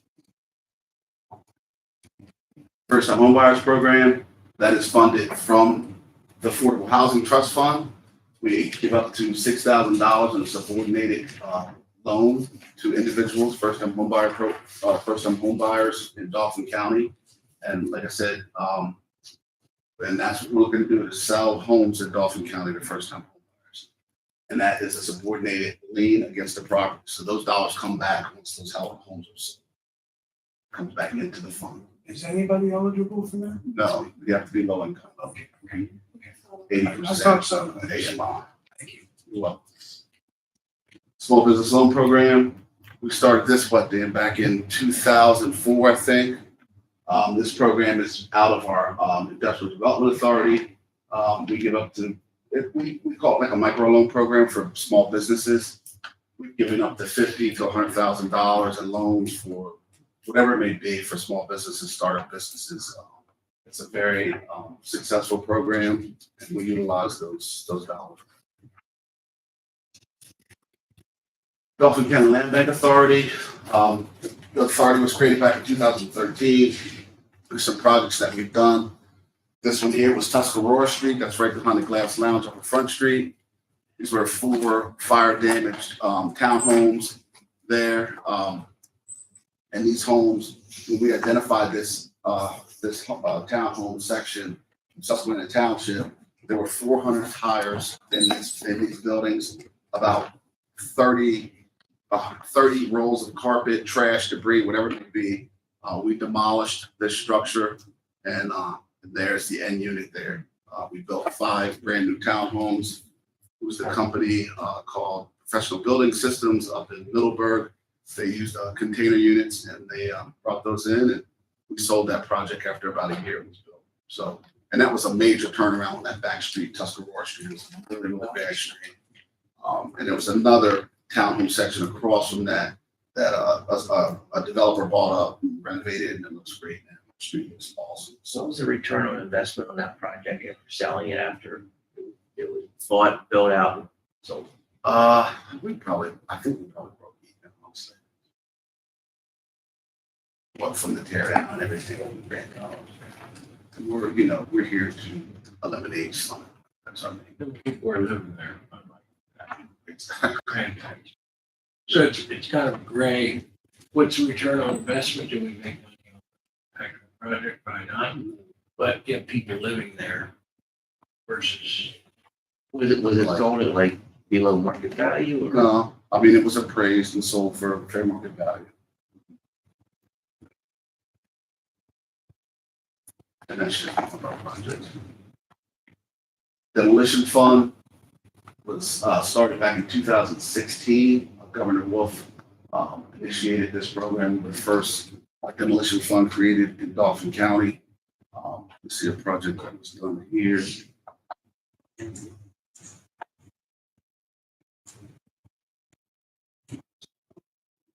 So we did, that was the Likens Elementary School there. It's a vacant, old 100-year-old school. Vacant, it became vandalized there. We demolished that. The site's vacant now, but those are the homes that potentially going to be built there, single family units. But demo fund has been very successful. We've done multiple projects in Dauphin County.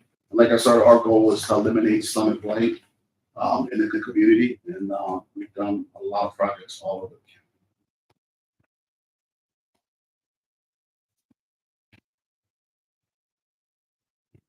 Home Offer Grant. We received these dollars back when COVID hit in 2020. They're strictly for fleeing domestic violence, dating violence, sexual assault, stalking, human trafficking, and other homeless projects. We have just started that project. The applications are due December 31st. So we'll probably have a lot of applications for these dollars and hopefully have some good projects from that as well. So that money the county has. Yes, we have those dollars. And it's from HUD. Whole Homes Repair Program. This is a program that Governor Shapiro initiated. We received about 2.8 million from that. And the South Central Workforce Investment Board that was here earlier, they have a program for this. We, I think, allocated 400,000 of the 2.8 to them to do a workforce development program. Dan was going to talk a little bit about that. I mean, I think you had that PowerPoint. Yeah, we're going to have time for that. But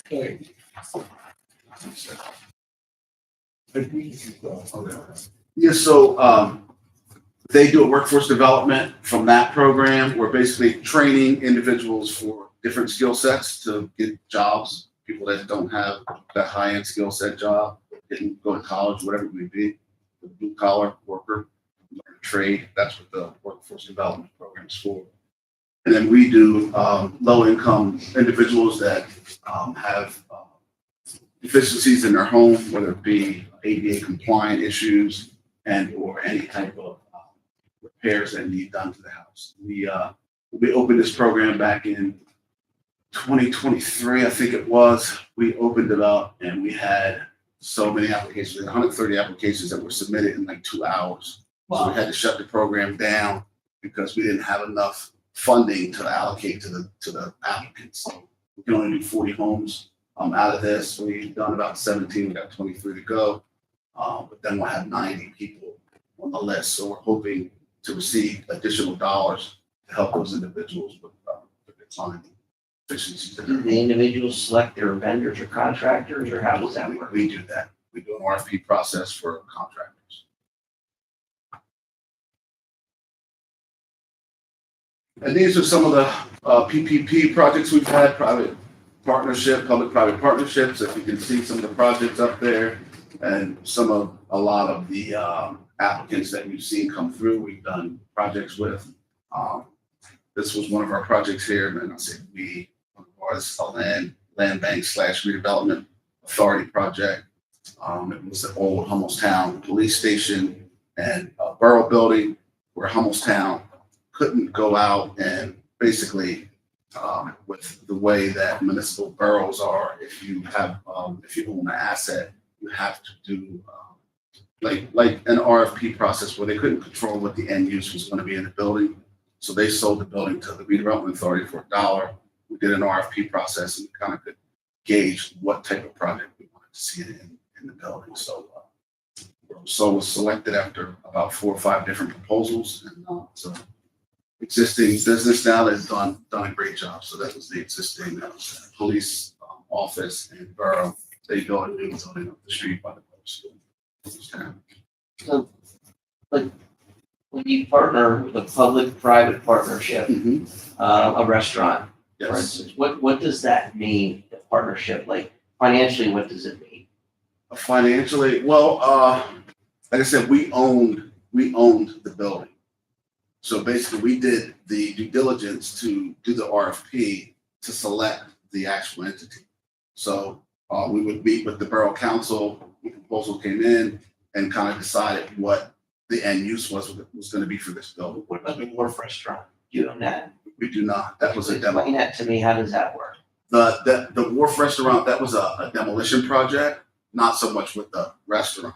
It was a blighted structure that was sitting on that property. So the redevelopment authority paid to demolish that? No, they applied for a demolition grant. That's under the land bank authority, demolition funds. Does that make sense? It's a lot of different moving parts here. Yeah. So the redevelopment authority and the land bank are working concurrent. Right, they have the same board. So the redevelopment authority has 5 board members. The land bank authority has 7. The 5 of the redevelopment authority are 5 of the land bank with 2 additional members. Almost like you guys, another board, 2 board members for another entity doing different projects. Got that discretionary money of county commissioners, so we can control that. Just saying, right? Just saying. This is the Redevelopment Assistance Capital Program, RACP, they call it.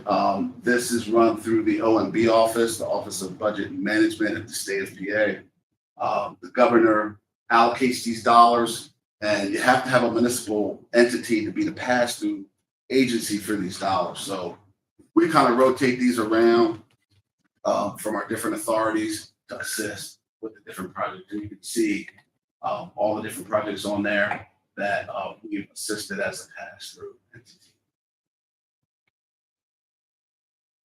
And then do you get administrative fees? We charge 1% of whatever the award is. And this is the Dauphin County Hospital Authority that we also administer. It's been kind of idle here in the office, but they can do medical facilities and have bond capacity to manage and finance hospital or medical facilities. Sorry. Yes. Broadband update, we assisted with a broadband project in northern Dauphin County. We did 422 homes and 38 businesses above Peters Mountain. When COVID hit, a lot of the northern Dauphin County residents didn't have broadband services. So we partnered with Comcast to assist these residents up north. And that was a loan that Comcast took out. And also a grant program with the state of PA as well, broadband. Right? But I think the governor started a broadband for the state of PA. If you're familiar. Questions on that? And that's it. We do a lot. I know I didn't have much time, so I didn't go into detail on a lot of different things. But we do a lot in this office, have great staff, Brooke, Dan, Deborah, Mike Burke, Tim Brooks, and You guys centered that. thank you, appreciate it. Mr. Chair, I gotta ask a question. I have to ask this question. So Gaming Advisory Board gives a grant to redevelopment authority. The redevelopment authority then gives a grant to a private business to demolish a structure. So in essence, money from the Gaming Advisory Board grant, in theory, could have then been re-granted to a private business to tear down a building. So I'm just confused how that works. It makes zero sense. Why does the redevelopment authority get grant money from the Gaming Advisory Board when they're going to take that money to fund these other grants that have been given out under a different name? It makes no sense to me. That none of that makes any sense to me. Well, the grants to demolish vacant blighted structures comes from a fee from the recorder, from recorded mortgages and deeds in the recorder of deeds office. So that's nothing to do with gaming. And that's not gaming $10. So where do these dollars, where will they be used? Where will the $250,000 be used in the redevelopment authority? Operational costs for us in turn. Overhead, Staff, a little bit of staff. So this office, as I understand it, doesn't cost the county any money to operate. So it all goes to admin from these different entities that you described, as well as we get money from the state for economic development resources, the old TPA business retention program. So all those things fund the office, the staff, the salary, the attorneys. So this would be earmarked to support the operations of. This is admin space. Yes, I can show you our budget if you want to see our budget. No, I just would like to know, because my underlying fundamental value is, how does this grant provide the most benefit to the most number of our 280,000 Dauphin County residents? And if I believe any of that money is going to a private business to demolish a building so they can build an outside pavilion, I don't think that's the appropriate use of it. So I just need to be able to tell all the people that are asking me hundreds of questions about the gaming advisory board throughout this county, that they know I'm sitting on this board now, they got lots of questions. And I've got to be able to provide them with answers.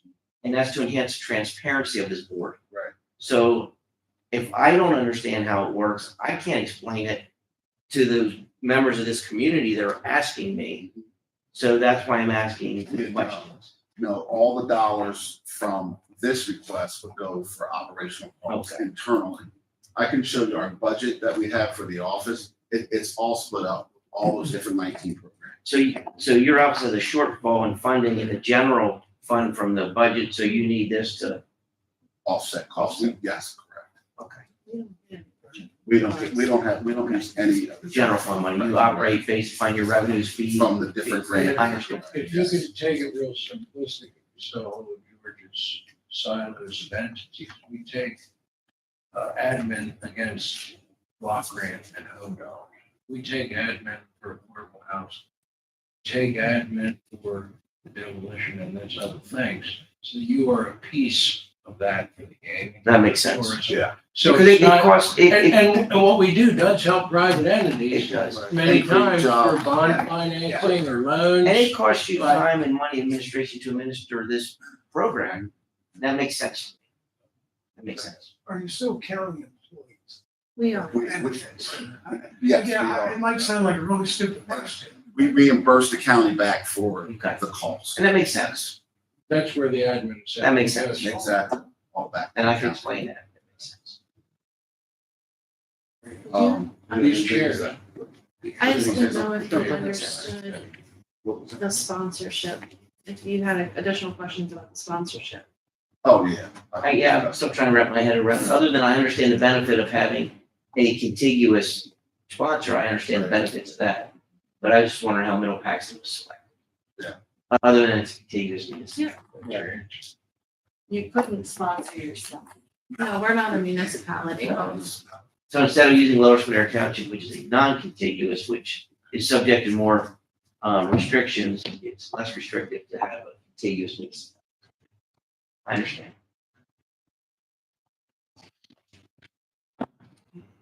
Smitty, no question? No. No? We can stay. I asked enough, That's fine. Ask away. but it makes sense. Yeah, if you see the budget, you can see how the different, we take a It's a percentage lot, of each. it's a lot. I believe- I believe It you. makes sense. It makes sense. So yeah, it costs money to do this, and I get it. Makes sense. I wasn't following. Now I understand. It's a lot, and I went fast, I apologize. No, we kind of Chancellor asking questions off the topic. You piqued my interest on some things. Yeah. And we have hundreds of projects that we do, just wanted to. So that, yeah, that's. I don't know how you manage them all.